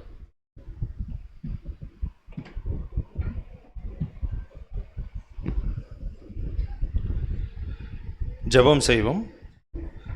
வானத்துக்கும் பூமிக்கும் சகல அதிகாரத்தையும் படைத்த எங்கள் ஒன்றான மெய்தேவனே, அப்பா தேவரீர், உங்களுக்கே கனம், மகிமை, துதிகள், சோஸ்திரங்கள் சதா காலம் கர்த்தராகிய இயேசு கிறிஸ்துவின் மூலமாக ஏறெடுக்கிறோம். அப்பா இதோ அப்பா, உங்களுடைய மாபெரும் கிருபையினாலும் இரக்கத்தினாலும் இதோ இது மட்டுமாய் நாங்கள் அறிந்தும் அறியாமலும் செய்த பாவங்களையும் மீறுதலும் கூட அப்பா ஒரு விசை மன்னித்து இந்த ஒரு நாளை கூட தேவரீர் எங்களை தயவாக காண செய்து இந்த ஒரு நேரத்தில் கூட தேவரீர் எங்களை சகோதர சகோதரிகளாக ஒன்று கூட்டி இதோ இந்த ஒரு நாளில் கூட அப்பா எங்களுக்கு தேவையான சத்திய ஆகாரத்தை எங்களுக்கு வெளிப்படுத்தி வருவதற்காக தேவரீர் உங்களுக்கு கோடான கோடி நன்றிகளையும் சோஸ்திரங்களையும் ஏறெடுக்கிறோம். அப்பா இதோ அப்பா, கேட்குற சத்தியத்தை இதோ நாங்கள் ஒரு காதில் வாங்கி மறுக்காதல் விட்டுவிடாதபடி கேட்குற சத்தியத்தை எங்களுடைய இருதயத்தில் வைத்து அதன்படி நாங்கள் அனுதினம் நடக்க எங்களுக்கு தேவையான ஞானத்தையும் அறிவையும் அதிகமாக கொடுத்து வழிநடத்துங்க.